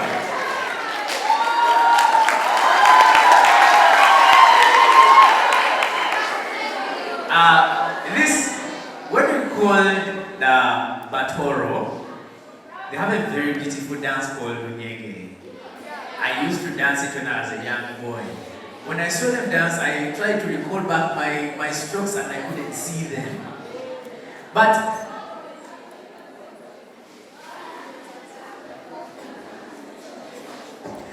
when you call them, all of us turned behind to see where they are coming from. And then it was this young girl that stood up, came to the stage, a demonstration of being proud of our culture. Number 2, a very high level of confidence. Number 3, she was inspired by the other cultural groups. And number 4, she finds value. She attaches value to her cultural dance and performance, which is her identity. For that matter, I am going to give this girl an appreciation of not so much, but of 50,000 shillings.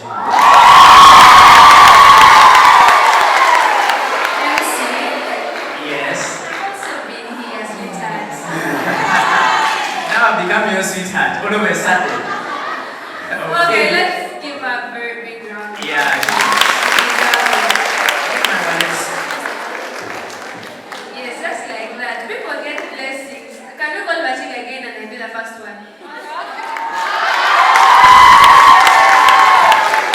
She even knelt. How many of us do in Uganda? Bachika, we know we don't kneel. Excuse me. Please come back. Please come back.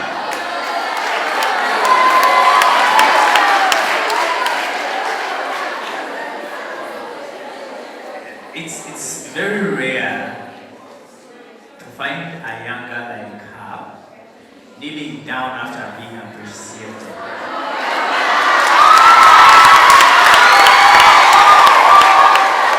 So one of our guests something different.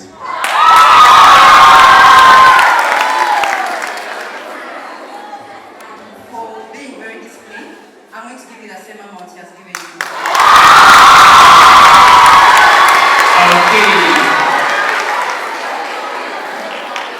How many of us have learned a lesson? I have goosebumps all over my body. So she's going to tell us her name and her school. Good afternoon, all of you. My name is Kabatuma Dorothy from Comprehensive College Estetica. Oh, nice. Do you remember my story of my friend who actually missed? Started my timer so that I don't take too much time. I don't want to be the person standing between all of us and our lunch. My name is Stephen. I'm a medical doctor. I work with the Uganda AIDS Commission and I'm a researcher. So I'll get back to this very shortly. But I wanted to begin on the last session. So I wanted to start with what we just saw in the last session. And sitting here and watching everybody come and perform here, I am very inspired. And I am actually happy that I talked after this session. Because the message that I want to give from this is that as Ugandans, we should see our cultural diversity as our strength, as opposed to our weakness. So Uganda is a country that was assembled from many cultures. I think in 1900 we were there, living in different kingdoms, and then by the stroke of the pen, we were assembled into one country. Some people think that this is a weakness, that is a potential area for as a source of conflict and many challenges. But me sitting in this room today, I think the message I am taking back home is that our diversity is a strength, it is not a weakness. I think this session would have been less interesting if we had seen one group dancing. By having so many groups dancing, for me it made me more happy, not less happy. And so to conclude that part, if you are sitting in a class and you are sitting next to a child who is not from your tribe, see that as a strength. Look for the positive. What is the positive that I can learn from this person who is not from my tribe? And really for me, that is one message I will take home. And I want to give it to the student leaders, for example. The student leaders, it is on you to really use events like this, the way you have done, to make us appreciate that very point that our cultural diversity is our strength as opposed to our weakness.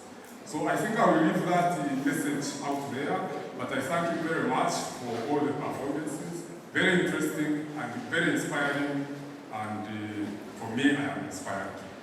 So I'll go to the second part of my message, where I was meant to talk to you about Uganda AIDS Commission and HIV and AIDS, but I think I will keep that for another engagement.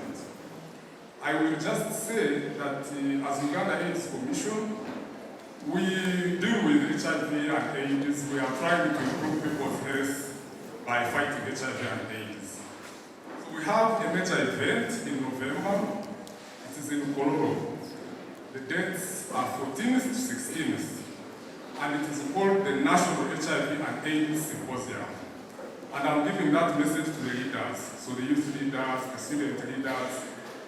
In Kololo, on 14th to 16th November, that is where everyone who goes there will learn enough about HIV and AIDS, so that I can quickly move from that part of my message and move on to the next. So before I do that, I want to first understand the people that we have in the audience. So I think the schools that we have here are all from Wakiso district. Is there anyone from outside of Wakiso district? Is there a school that is outside of Wakiso? No, all of us from Wakiso. Okay. We have secondary schools, and that would be O-level and A-level. I know we have some student leaders from the universities, but among the girls, do we have anyone who is not from O-level or A-level? Okay, so my assumption is that we have O-level and A-level. Do we have senior one? Anyone from senior one? Okay, senior 2, senior 3, senior 4. They have exams next week, right? Senior 5. Do we have senior 6? Okay, so that tells me that we don't have any candidate classes. So the reason why I'm asking that is because is this my third message? I think this is my third message. My third message to you is I want to invite you to become scientists. Because I am a scientist. So I am, like I told you, I'm a medical doctor, I work with the Uganda AIDS Commission, and beyond that, I am a scientist. So before I invite you to become a scientist, I want a volunteer to define for us science. What is science?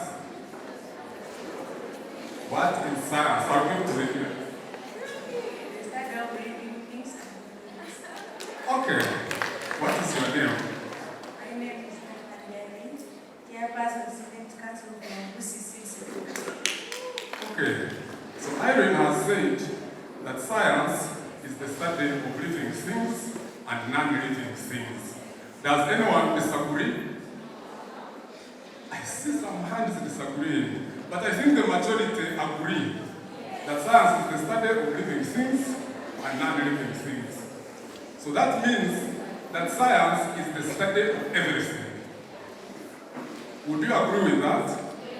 Yes, because the only things we have are living things and non-living things.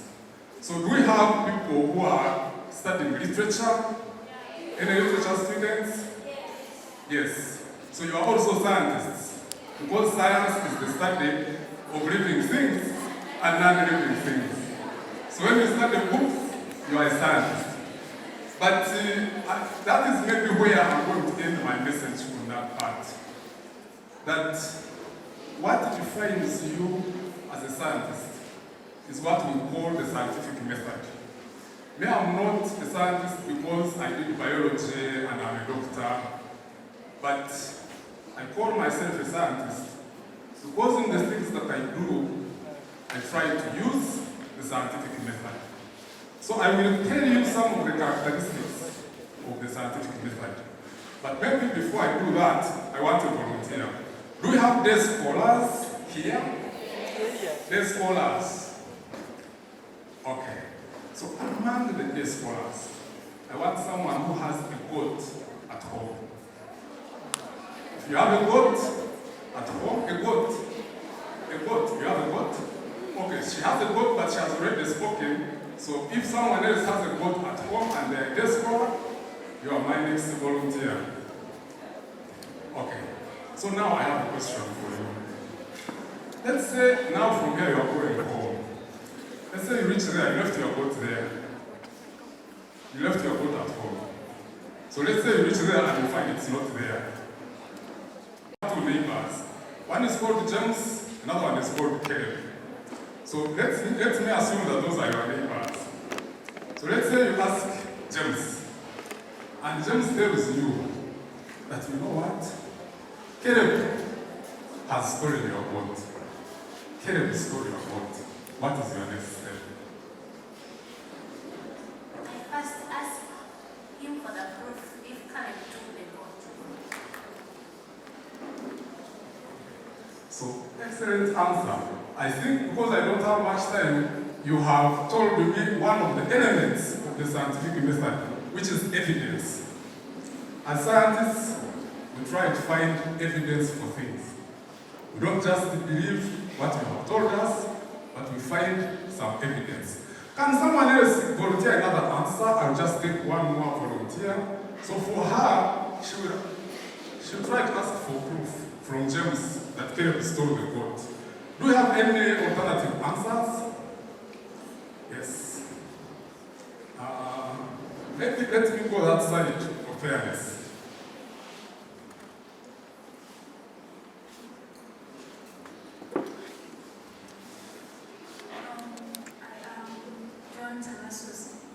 President Secretary School. If I would pose a question that if you saw Caleb taking the goat, why would you stop him? Excellent. So you have told me two things actually in the scientific method. One is observation. So James said that Caleb stopped. As scientists, if you want to use the scientific method, when you go from here, try to rely more on the things that you have seen, rather than the things that you have heard. So that is another element of the scientific method. The third one which you mentioned is intervention. As scientists, we want to intervene. So me, I am at AIDS Commission studying HIV because I want to do something about it. So the people who are studying literature, are there anyone who's literature? I think I have what? History. Let me get history. Anyone doing history? Yes. Okay. So, is there anything within history that you think you could use to intervene, take action, do something using history? Volunteers? Okay, so I will get from you. Okay, thank you very much. Using history, there is something that we can use. For example, if we are studying about European history and the great man Napoleon Bonaparte, we see that Napoleon Bonaparte carried an ambitious character that made him conquer the whole of Europe. And here we are talking about our ability to influence, inspire, and get empowered.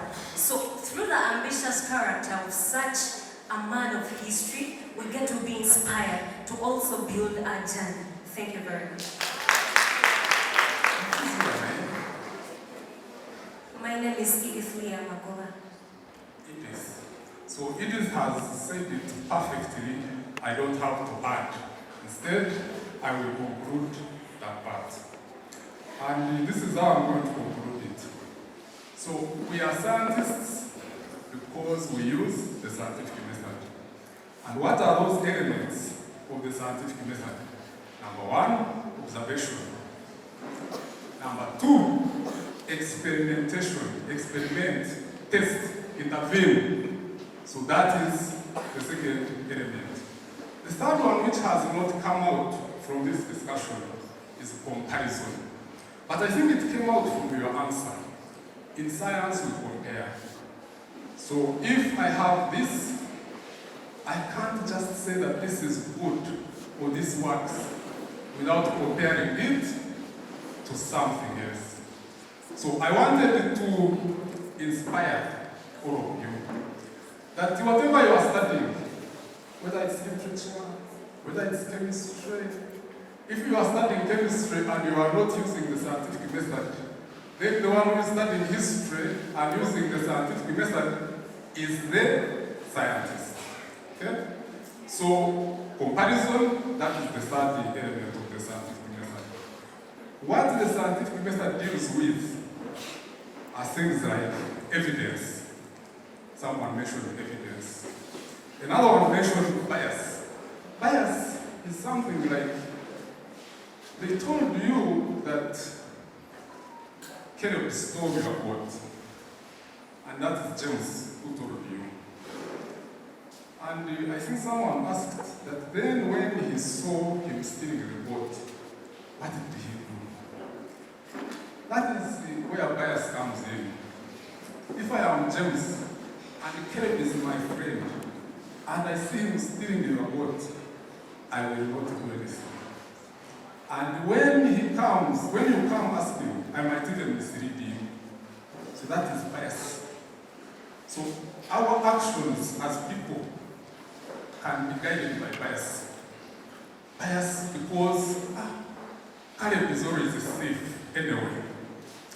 Everyone knows he's a thief. For you might believe. I'm really glad that you didn't believe right away. Because you could have used your biases against Caleb to say, oh, he's the one who stole the boat. But I'm glad that you looked for evidence and you were aware that you were biased. And so I think the final thing I can say here is, what do you need to be a scientist, for example, or even to apply the scientific method? It is what you might call critical thinking. So I am again trying to encourage you. Be critical thinkers. Where is the person who said, when James saw Caleb, why didn't he do anything? That is critical thinking. So don't believe just what you hear. Question things, and that is a scientist. It's not about whether you are studying history or literature. Of course you will study. So me, myself, after being a doctor, I went and did a PhD in order to become a scientist. So you can study in order to become a scientist. But of course you start from your age. You start from your age, be a critical thinker, question things. That is you being a scientist. Do we still have people whom they call artists?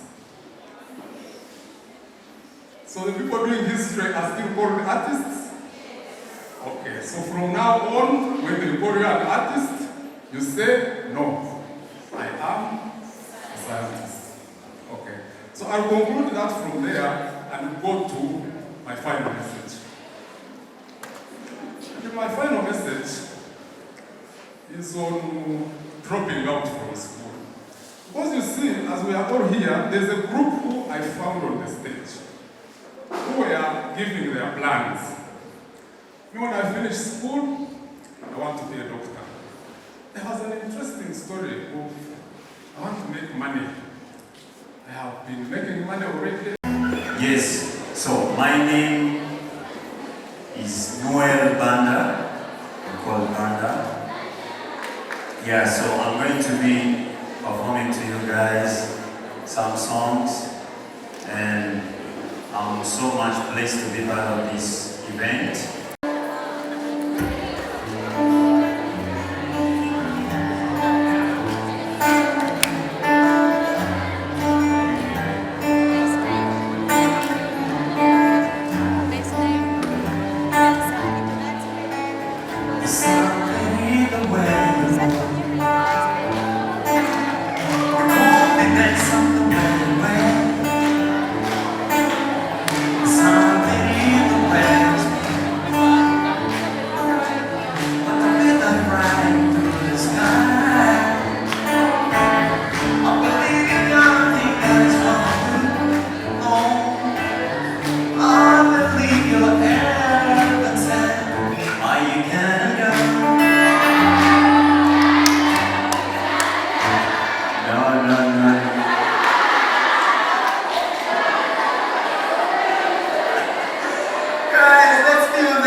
So guys, the second song I'm going to do is called Misubawa. Everybody say Misubawa.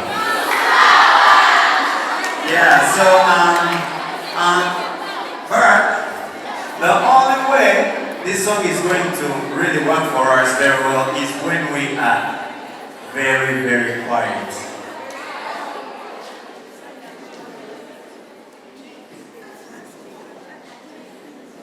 So if someone next to you makes some noise, just tap them on the shoulder and say, "Don't make that noise, don't make that noise." And when we reach the chorus, you will join me again and we vibe together.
Just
Yeah, but this one is a Moyo song, so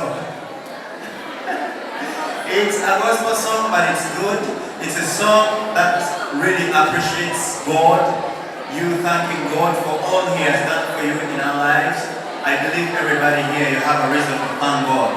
Not so? So it's called Father, thank you for loving me. So when I come to the chorus, you will join me. It's very simple, it's like. So it's like this. Father, thank you for loving me. I just want to thank you for loving me. I'm so grateful, I want to thank you for loving me. Yeah. Lord, I want to thank you for loving me. You already know the song.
That's a miracle to me. He's indelible, was he in it, do the impossible. I'm always possible. Because it's bigger than this inside. It's on my mind. Oh yeah, yeah, yeah, yeah, yeah, yeah, yeah, yeah. Here we go. Father, thank you. Oh yeah. Lord, I wanna thank you. I'm so grateful and I wanna thank you for loving me. Yeah. Lord, I wanna thank you for loving me.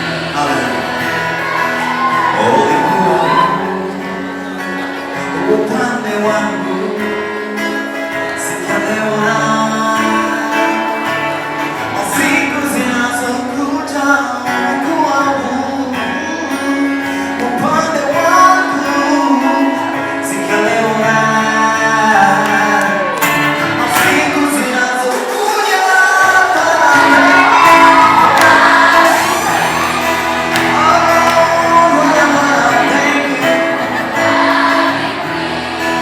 I'm so grateful and I wanna thank you for loving me. Lord, I wanna thank you for loving me.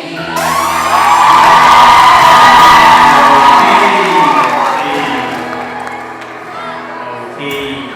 So that we can close and of course call it a conference done and empowerment done. And of course there were reasons why we are here. All of you are here for a reason. And so we can have our scores for that day. That will be beautiful. Now we're going to have our next speaker. Our next speaker is a Uganda representative at the African Regional Committee of Commonwealth Students Association. She's also a UN Youth Fellow, an SDG 4 Youth Member of UNESCO, Global Youth Ambassador. Are you guys listening? Yeah. Global Youth Ambassador, co-founder SEDI, that's Children's Education and Development Initiative. She is also a former Vice President of the Uganda National Students Association. Ladies and gentlemen, you wouldn't want to miss hearing from her. Put your hands together for Julia.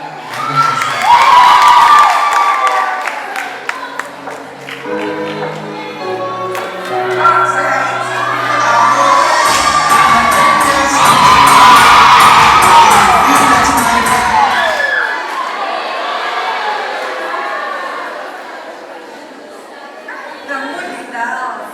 Hello? Hi. Everywhere we go. You don't know that song? Everywhere we go. Everywhere we go.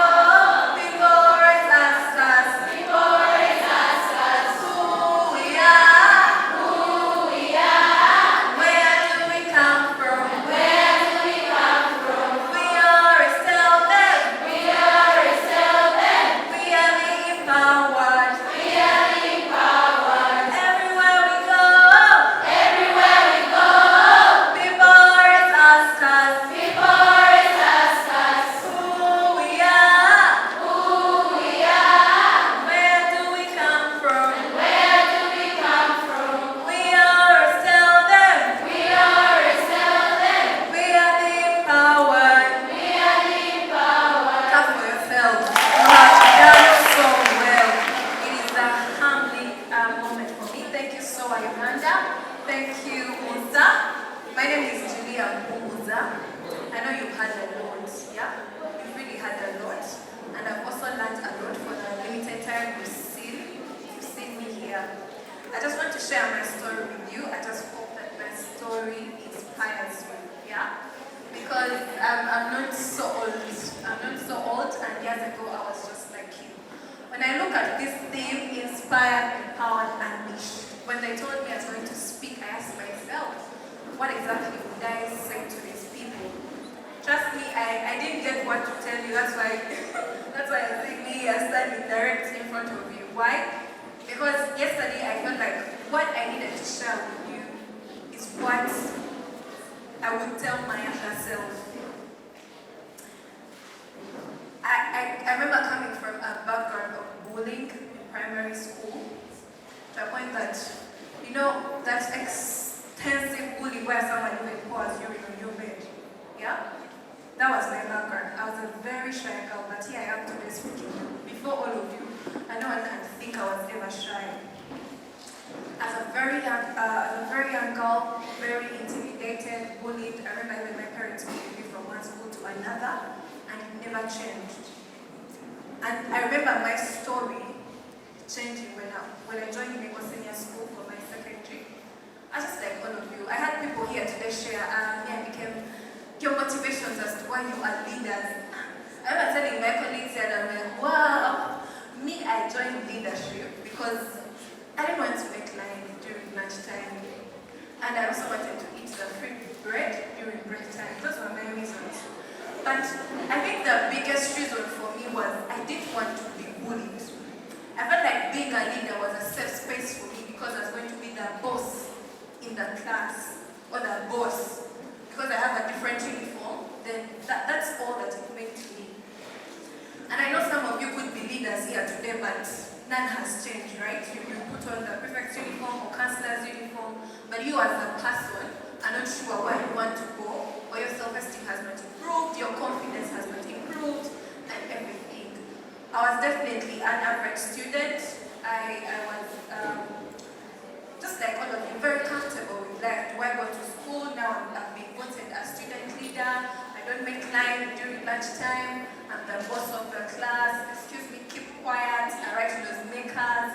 That's my journey senior 1, senior 2. They call you to lead assembly to a point that I was so shy to a point that if they timetabled me to lead assembly, I would not show up. My parents would just see excuses of, today I'm sick, this, that. I knew I just avoided being on duty. So for me, those were my reasons to be in leadership. But I remember this one time I was sent home for school fees. And I think for me that was my turning point. I want to be honest with you. Because then when I sent home for school fees, I asked myself, if God forbid my parents passed on, would I stand a chance to stay in school? It was obviously no. So you could be in school, but you need to know that not everyone is privileged to be in school. You have colleagues you study with and they are sent home for fees and they would cry about it because they are not as lucky as you are to stay in school. So for me that was a reflective moment. That is where my journey starts. That is the beginning of my journey. I remember sitting at home 1 week, second week, third week, and then it comes to my senses. Okay, what if I actually do not go back and study? Yeah? So for me, I had a reflective moment at that time. That is when I told myself, you know what? There is life beyond just existing. There is life beyond just you putting on that blue uniform. But there is life when you make a decision and decide that I want to be this person and work every single day towards being that person. So today my message is around you are the product of the decisions you make about your life every single morning. If you can write that down, then you've got everything I have to say from me. Yeah? You are a product of every single choice you make every single day. Why? You imagine everything I'm saying is about you as a person. I'm not saying your friend, I'm not saying your parent, I'm not saying your community. Why? Because even when society defines you, even when society bullies you, even when they do not see a value in you, even when they call you names, it is only you who can make a decision that can put you down. So you either take in all the negativity or you tell yourself, no, enough with this and I can change this. So for me, that is where I start from. I remember going back to school and I knew if you have a school that gives bursaries to people who come number 1, you would relate to this. Me, Member Senior School, they give bursaries to students who usually come at the top of the list. So I asked myself, what is different between them and me? You know, it's a wake-up call. Like I said, it's just a choice you make. Because before, during the assembly, you know that end of term assembly, you carry your seat to go for the general assembly, then they read names, and you know, you backbenchers, like me, you even know that they're going to read. When they read, you're the cheerleaders, you clap, you jump, as usual, Julia, clap, you even sometimes jump for them. But ask yourself, what is stopping you from living to the fullest of your potential? It is not that you're not capable. If I tell people that, for me, I used to have just average marks, no one can believe it. When I made a choice that not only affected the people around me, I made a choice, I knew what I wanted. For example, I knew I wanted to pass, get a bursary to stay. That was my number goal. I knew I wanted to be a leader that is going to impact lives and leave a legacy, and I wanted to be consistent about it. So when I went back to school, I remember, some of you, you're here prefects, but like some people were saying, when you're at school, you're just the boss, showing off, you even insult some people, you do all those funny things you see, you even bully other people. For me, I started from my immediate friends. I knew I wanted to be on bursary. Who would I associate myself with? The academic achievers I clapped for every time. I looked for them and I joined them. And for me, what that meant, it was definitely a lot of putting in work. But fast forward, you've changed your friends. I passed my senior 4 and I got a full bursary for my senior 5 and senior 6. So when I got a full bursary, remember I had goals. I wanted to change myself. I didn't want to be shy anymore. It was a decision I made. As a girl, you have to know, if you're existing, you're just not living. You have to decide that if I'm a leader, everyone has, you have to be a leader who is known before you're introduced. I'm not known for talking, not known for yapping, not known for bullying people. Known by your words. So for me, I had to look within myself and know what is stopping me. It was being shy, I was not confident. What was the closest club for me then? It was Debate Club. Senior 5, I joined the Debate Club. I remember when I just joined, they were going for a tournament, so I sat on the bus, we went. I had never debated. I just go to escort this people to see what they're doing. And I remember they needed a swing team. If you've been in debate, you know what a swing team is. An extra team. The teacher who was heading the debate team is like, you look like you can talk. I remember starting the debate, 1 minute in, I started shaking. I went and sat. That was my first tournament. 1 minute, you shake, they ask you a question, you go back and sit. But if I tell people, that was also a beginning of a journey of me not giving up on myself. No matter how many times I would try to get up, speak before people, shake and sit down, I used to pick myself up. I looked at people who were so good at whatever they were doing. I asked them to mentor me. The same year, senior 5, I joined Liberate. It's the same year we won nationals, we won East Africans, and I ended up representing the whole of Africa at Harvard. Not because I was so good, but I made a decision. Yeah? And I'm not, because of time, I can't take you through, okay, I woke up and decided this. Definitely it was not easy. You know what it means to stand up and you're good? You stand up to speak wrong English because you're shaking? But you don't give up on yourself because there is an image of yourself you see yourself for every single time. So you tell yourself, this is me now, this is the person I want to be, this is the kind of leader I envision myself. I remember that my role model was Julia Septinde. She's a Ugandan lawyer, but at the International Criminal Court, international. So you know, if everything you're doing, you have to lead. You're not into leadership to just wear a different uniform. It is called leadership for living. You have to lead from how you talk, how you dress, how you respect people around you, how you associate.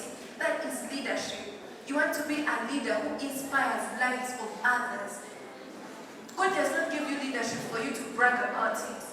To say, I'm sanitary prefect, I'm disciplinary prefect, you're called to the meeting, why did you dress like that? God gives you leadership to empower others. Yeah? But it has to start from you because you cannot give away what you do not have. If you're empty, you have to fill your cup. How do you fill your cup? By developing yourself, developing your esteem, developing your confidence. As definitely elected information protocol prefect. Fast forward, remember, my goals were academically, leadership, improving my confidence. So I've made it in debate, I've made it in leadership. Now what's the next goal? I'm still a student. Do not forget that yes, you are a leader, but you are a student first. Before someone wants to know whether you are a head prefect or not, they will first look at your papers. Wherever you go, even university. Before you tell them you are leaders, they want to know, do you have the marks that are going to get you into the program you want to get into? And I knew for me to stay at university, I didn't want my parents to ever pay any single coin. Senior 6, I worked so hard, I got my 20 points, I got graduated. It was just the beginning. I told my yeah, definitely what comes with it is, I made a decision not to be a leader that inspires and empowers. I'm a tie here in front of you, inspiring you. Would I have been here if I had not made certain things right? Looking back, the people we used to, what is it called? Kaozi with. Gossip. You know those girls who walk like they buy the floor during school. Watch out who your environment is. Because trust me, tomorrow, when the world is sieving, it will sieve depending on how much you invested. There is no shortcut. You put in the work, you have results. You be there and throw yourself a self-pity party. For me, I come from a home, you don't have nice cars, you don't even eat chicken, only eat it on Christmas. No one really cares. That's how bad this world is. They want to see you for your potential. What can you do? So instead of feeling bad about yourself, sit down and ask yourself, what can I do to be the better version of a leader I can be? Yeah? So I get to university, I'm on full government sponsorship, and I'm studying. Definitely my goals are the same. I want to excel, I want to serve, so I joined leadership. Don't think I never lost. I joined leadership, I was running with men to be the president. They beat me hands down. I lost the election. Miserably. I lost the election, but because even when I was into politics, I was there to serve. Yes, I lost the election, but even the people I contested with saw that this person can really make a difference. So they appointed me to be gender minister. So when I'm appointed gender minister, they're like, you know what? No, we can give you the institution flag. Sorry, representing Macquarie University Business School at the national elections. So I've lost the university election, but the university is fronting me for a national election. Now, that is not going to happen because you're entitled. Me, as a head prefect. No, you have to put in the work. People out there will see. Remember when I was starting my election, my campaign, my parents were like, no, we want you to study these things of politics. Me, I knew. I want to serve. Like, it's part of me. You cannot separate me from serving. Because that is one way we empower the communities around us. That is one way we speak for the people who cannot speak for themselves. So I went into politics without plan, and trust me, because of the passion I showed in that whole race, I never put in a single coin from my pockets. People I had never met funded my election. All of it, from posters to the pictures you take to put up. I went for a national election. The institution gave me money. Random people who saw potential in me supported me. Now, I'm telling you, everything happens because it starts from the choices you make. People are not going to support you when you're crawling or you have no interest. People have to see the interest in you. So I ran for the national election, and that's how I won the national election and served as vice president at the National Students Association. All that happened, I was still a student. And yeah, when I went to Unsa, I definitely served. And that is how my journey to Commonwealth also started. Now, Commonwealth is an association of all students, but if you do history here, you know Commonwealth nations, all countries that were colonized by the British. So it brings together all those countries. So when I was at Unsa, they started writing out to me, I definitely had to go through a selection process, and eventually get to Commonwealth Students Association. But I'm engaged in leadership, just not contesting, doing projects, being here and there. But I remember that I'm still a student. So fast forward, I do definitely put in the time, you read, you get people to discuss for you. I out of all the 12,000. I'm not bragging, I'm just sharing my story so that if you're there, you can make a decision. You can be anything. That's my life's motto. Unless God does not will, that you can be anything and everything you set your mind to. Yeah? Tell your neighbor you can be anything and everything you set your mind to. Yeah, so from Commonwealth, I get to UNESCO, and all those are international now, leadership positions. Who knew that a once shy girl would eventually be this far? Who knew?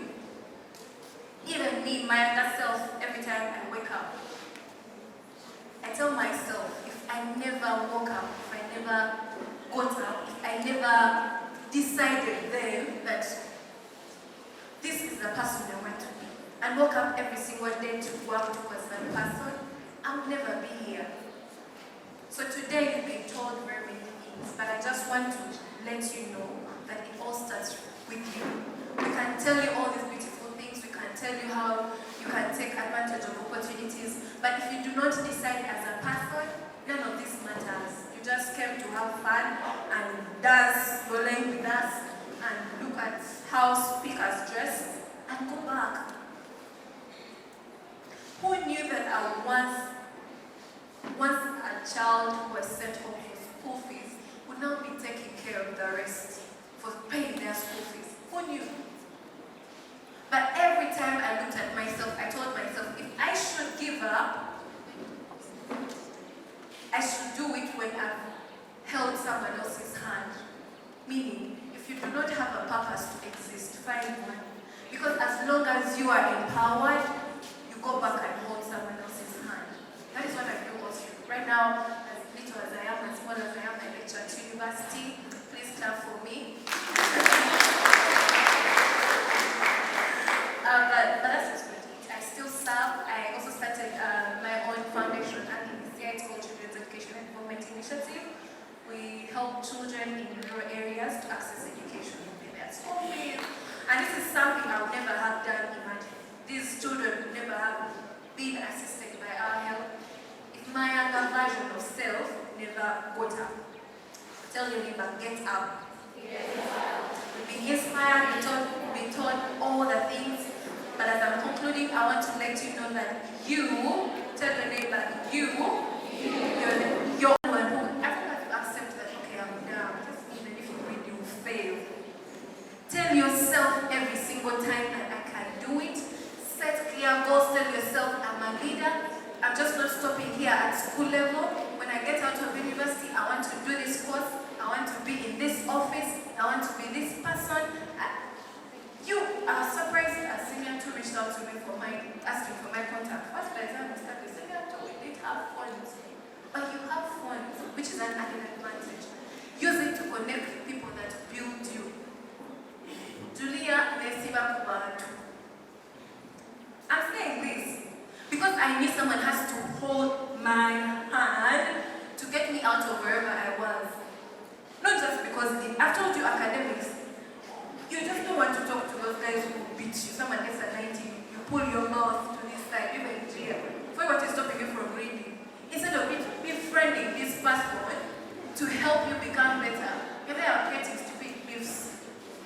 Also remember that the people you're leading are watching you.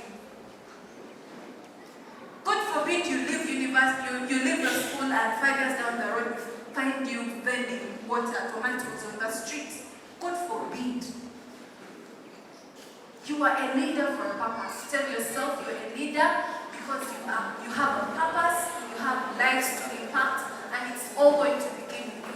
Sorry, I've said a lot, but as I'm concluding, I just want to leave you with a few things. Yeah? Know yourself. Change the friends around you. Build systems every day for that. And in conclusion, my life really is just a testimony of hard work. I'm not giving up myself, but most importantly, God. I'm a believer of God, and every single thing I look forward to, I know God got my back. Thank you for listening to me.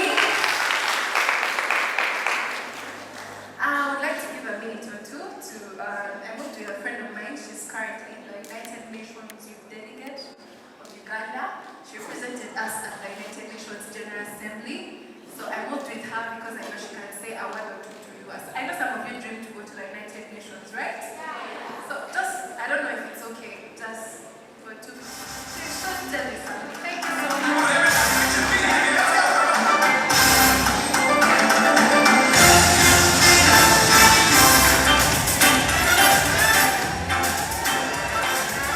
Hi, good evening.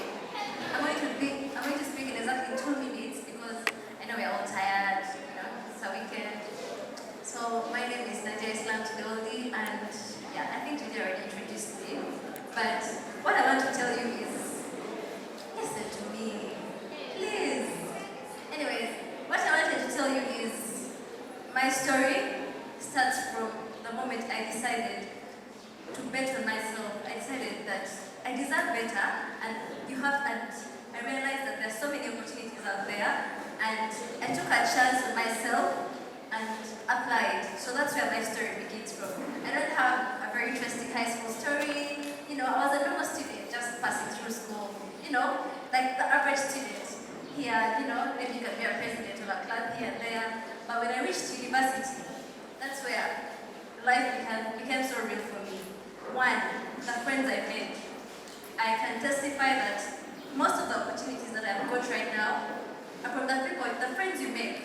Your roommates, your dorm mates, your deca mates, you never know what they hold in the future. So the friends you make are really going to impact you so much in this life. And secondly, how do you want to be perceived by the world? Like, what's your brand? Let me tell you, you're going to be a student who is going to always be, you're entertaining your fellow students, but you don't know in the future that someone amongst your fellow students can be a future employer, but they'll not give you that job. Do you know why? Because from a very young age, you put yourself out there as someone who doesn't care. Carry yourself in a way that when someone is going to give you an opportunity, they trust you. They trust you to do it. There are so many opportunities out there, but you have to prepare yourself to get those opportunities. If God is going to give you something, be ready for it. Prepare, because there's nothing that you're going to get that God has not done. Not so, right? But prepare. What are you doing every day? Let me tell you. Imagine yourself 4 years from now. Just actually 2 years. 2 years right now. If you're not doing work every day, it's going to be, even if it's taking a walk because you want to be healthy, even if it's just drinking water daily, that small habit is going to be very, very big in the future. Every day we're going to come here, we're going to motivate you, we're going to tell you all these good words. But at the end of the day, I think our speaker said it, right? It starts with you. If you're not going to have that discipline, that in school the teachers discipline, but discipline is doing things even when you do not want to do them. It's choosing to read your book when you do not want to read it. It's choosing to get out of your comfort zone. Like me, I can't go for leadership course. It's too hard for me. Choose to get out of your comfort zone, because there is nothing in your comfort zone. If you have the same life, you're going to have the same life if you do not make some changes. Get out of your comfort zone. Even if it's just approaching a teacher for a consultation, it's out of your comfort zone, do it. So the small habits that you make right now are going to be compounded in the future. That's what I want to tell you. Choose yourself today. Thank you very much. Okay, thank you very much. Another round of applause for Julia and her friend. Okay, ladies and gentlemen, the list of our speakers, we are coming to the end, and we have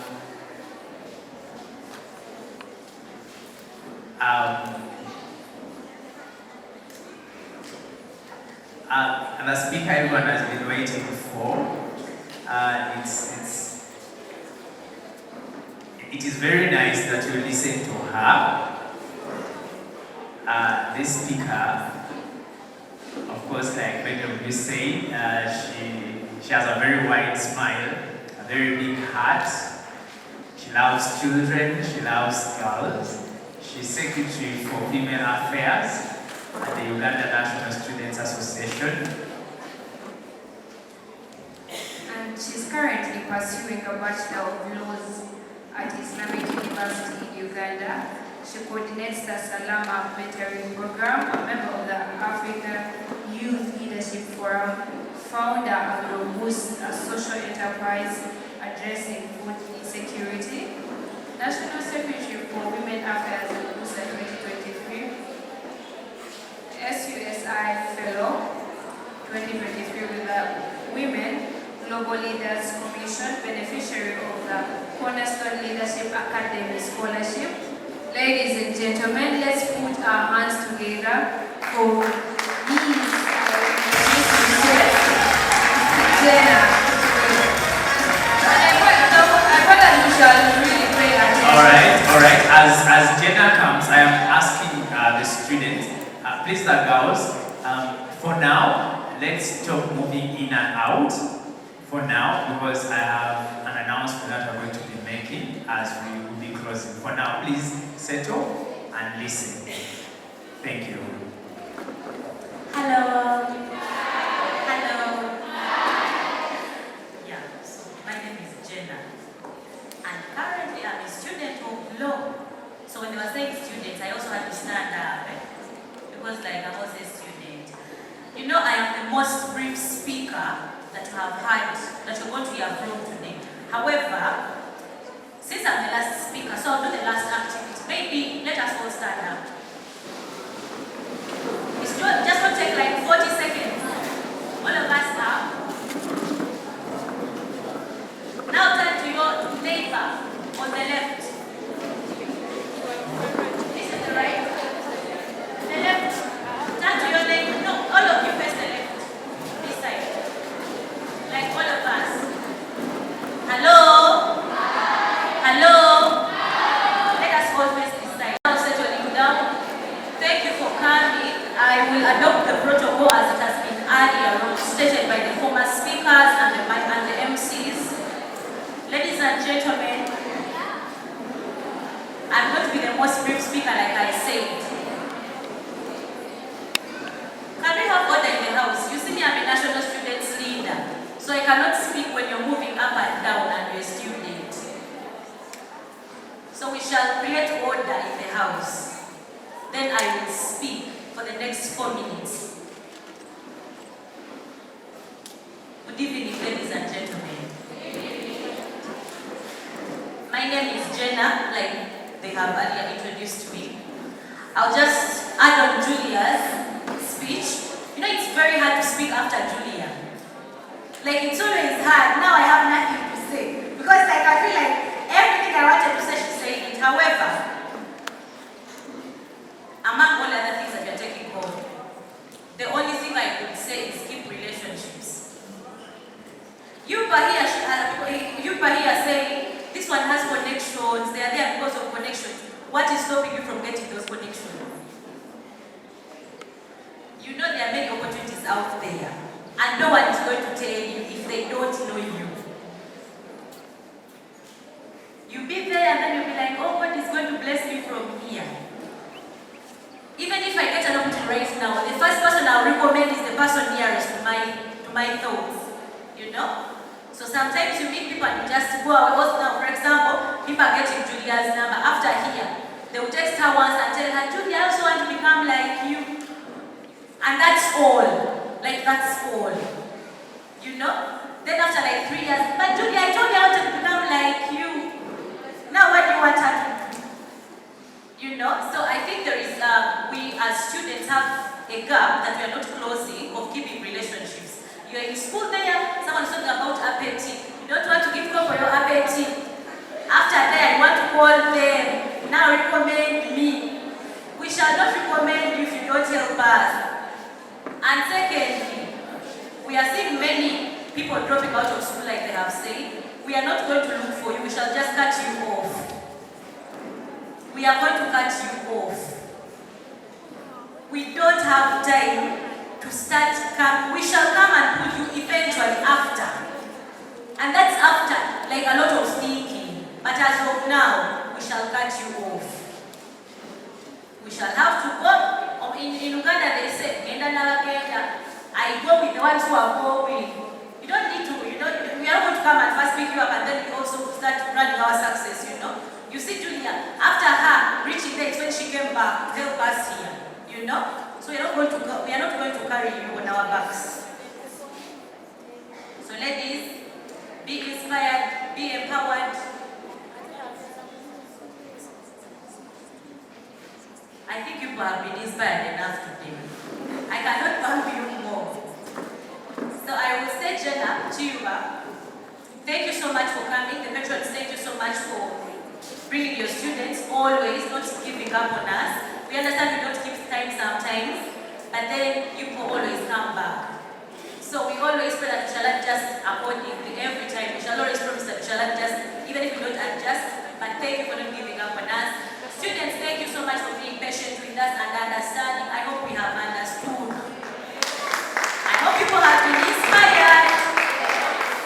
I know you have not inspired many of you, but at least I'm talking in front of you. And I'm a student of law. So at least that one is a bragging right. So I would pray that all of you people get a safe journey back home and back to your schools. Thank you so much for listening. Greetings from the whole National Executive Committee from Uganda National Students Association. We love you so much and we are happy that you have come here. Thank you. Thank you so much for being so brave. She just put almost everything they said in 4 minutes. That has been so lovely. Okay, before you leave, in case you wanted to have a share with Madame Brenda Chichoncho, please don't leave yet. Someone is going to be attending to you. The lady over there, and the lady who wrote a sheet for her, please also see her before you leave this place. So we're going to continue on with another speech, but I hope one thing you should all take home is the decision you make for your life will either change you or keep the same, right?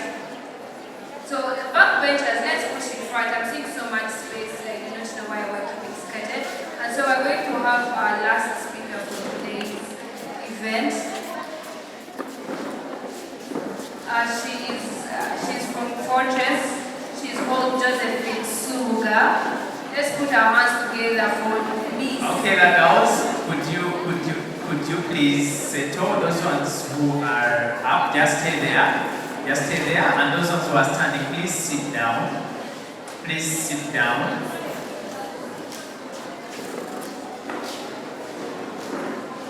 Okay, we are just going to have our last speaker, then we'll be able to close officially. Okay.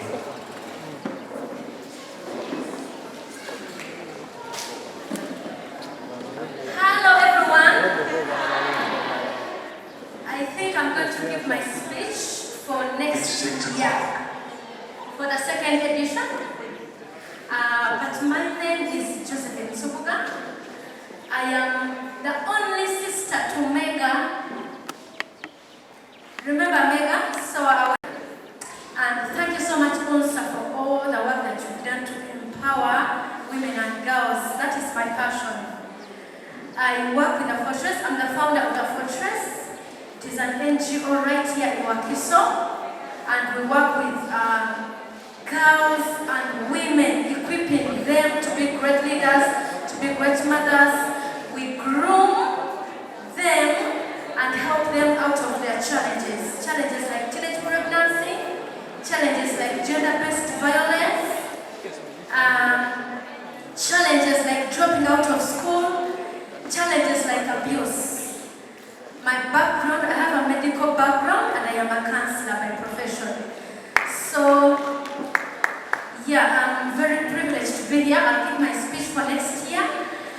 But what I can say to us is stand for what you believe.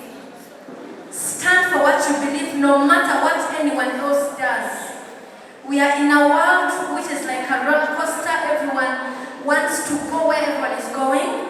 But it is time for us as women, it is time for us as girls to stand for what we believe, to stand for who we are. I will not share a lot about myself, but we have a transit center, and it's a rehabilitation center for those kinds of girls and women. But through that, we have seen that so many girls are making bad choices just because someone else is making a choice. Just 3 days ago, I received a girl. She's 20 years old, because you could think these choices are made by young girls of 13 and 14 and 15. We received those as well, but this is a 20-year-old girl that was brought to my attention for counseling and support. She passed her exams, not as good as she thought after A6, and her father forced her to do a course that she did not want to do. Unfortunately, she did not like the course, but she agreed and came to school.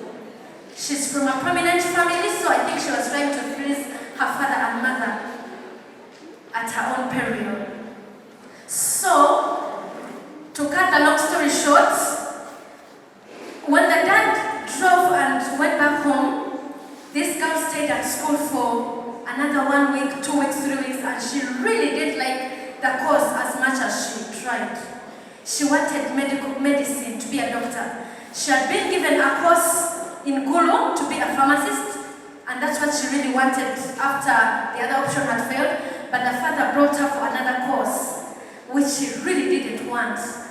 To cut the long story short, she just ran away from school, went to live with her boyfriend, got pregnant. I won't say she got herself pregnant. She got pregnant, and when they brought her to me, she was suicidal.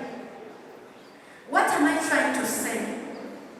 If she had been as powerful as she is on the inside, she would have said no to her daddy, no to her mommy, and said, I don't want this course, I want to go for this. So you may be in the same situation, or you really want to please your parents, or you really want to please your peers, but I encourage you to stand for what you believe. You are powerful, you are loved, you are all that you can be. I had planned to share a little bit of what I went through as a young girl, which I can't now, but all that I went through as an orphan, as a rejected girl, as a person who used to walk 8 kilometers going to and from school, all those things did not define me. I decided to be defined by God and the purpose that He had for my life. That is why today I can inspire hundreds and thousands of girls all over the world. So my challenge to you is stand for what you believe, no matter what. You are enough, you are powerful, you don't have to be like someone else, you don't have to even please anyone. You are more than enough, you are beautiful. All the speakers have done a very good job. They have told you who you are, and that is what you should stand for. God bless you so much. And it is not by really your power. You can trust the God that I trusted who brought me this far. Thank you so much. See you again next year. Thank you very, very much, ladies and gentlemen. You guys have been so amazing. Thank you for your patience. Thank you for your patience. We are coming close to the end of our conference. The coordinator, Wakiso District, and the new chairperson, Wakiso District, will jointly close our conference. I may not speak again, and she might speak again. My name is Paul Achaye. I'm a debate coach and a debate judge and an organizer. I work with the Uganda National Students Association Secretariat. I have been your co-host. She has been my boss, and I'm very humbled. Thank you very much. I now invite the coordinator to speak to us. Hello. Good evening to you. Let me have the chair for some minutes.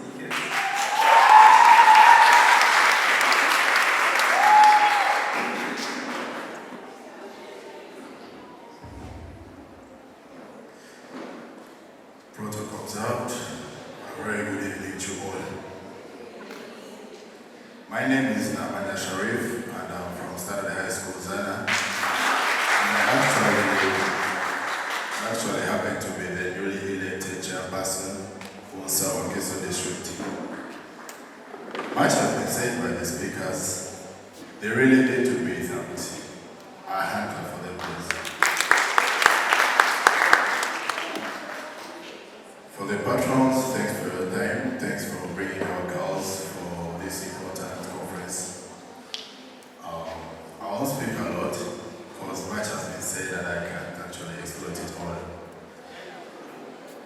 I believe much of the work and most of the big things were left out for men. I think those are the days, gone are the days. You all know that now women are big people in the country, in the world. Women are presidents, women are ministers, women own big buildings in town. What does that show you? You as you are, they were all like you one time. And I assure you that one day, one time to you, you will be there to inspire the rest. And I would like to leave you with a few words. Success actually demands very few things, and these are one of the 6 things that success demands. Success demands hard work, sacrifice, struggle, failure. It also demands patience and passion. You know, when you're so passionate about something, you keep on pushing for it no matter the times that you fail. So dear girls, I believe you can make it. I believe the girl power, with the girl power, I believe you can be someone in future. And actually, lastly, I want you girls to know your worth. Don't let those boys deceive you. You can let them rule your ears, but don't let them rule your brains. And another thing, your mother didn't give birth to a loser who cries for boys, but she gave birth to a winner and to the hero who will make her proud one day. I wish you the best. Thank you.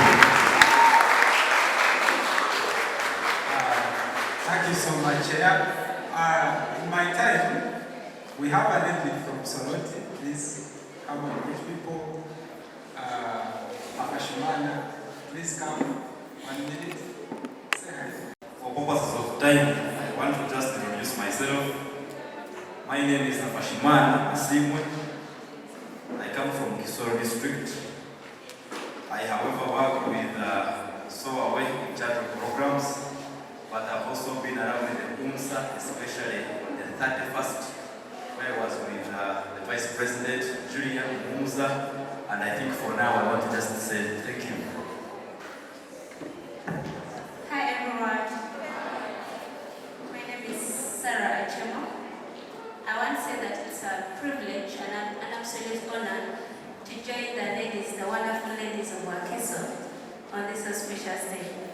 I want to thank the patron, the chairperson, and everyone, of course including Swawe, for coming up with this wonderful idea to speak to the wonderful ladies of this country. I would have spoken much, but because of time factor, allow me to end here. I bring you greetings from Soroti, and I hope to have you there one time. Thank you. Oh, one more thing.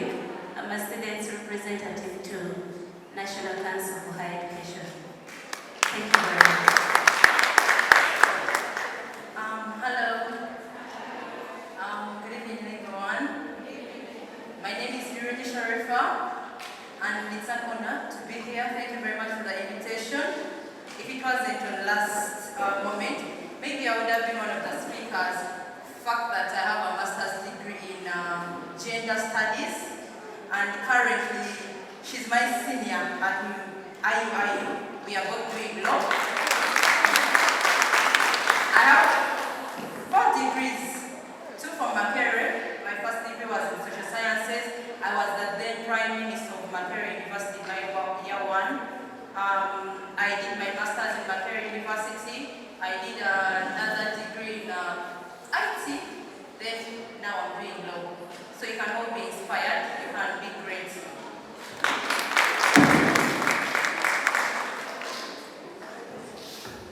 Thank you so much. Our dear guests, patrons, Good evening to you all.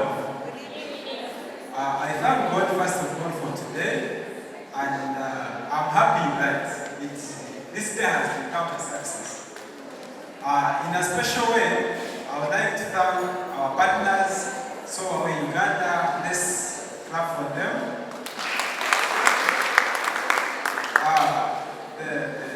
When we came up with the concept, me and the chairperson, the first person we shared it with was this man, Hafashimana. Hafashimana led us to Sow Away Uganda. And I thank you so much for the support and for being there. To my dear students, you've got a lot from this conference. Please go out there, speak to your fellow girls in your respective schools, all right? Don't be jealous of the information. Make sure that whatever that you got here, make sure you spread it out there. Otherwise, I thank everyone. I'm not going to speak much today. I'm going to meet you in your respective schools. Every participant has a certificate and I'll deliver them to your respective schools, right? I thank you for your patience and to our patrons. Thank you for being here. Maybe as I conclude, I would like to introduce someone in a special way. That is our TC chairperson 2023. She was in charge of elections, and up to now she's still in charge of the people who were elected until we have a swearing ceremony. I thank you so much for your patience.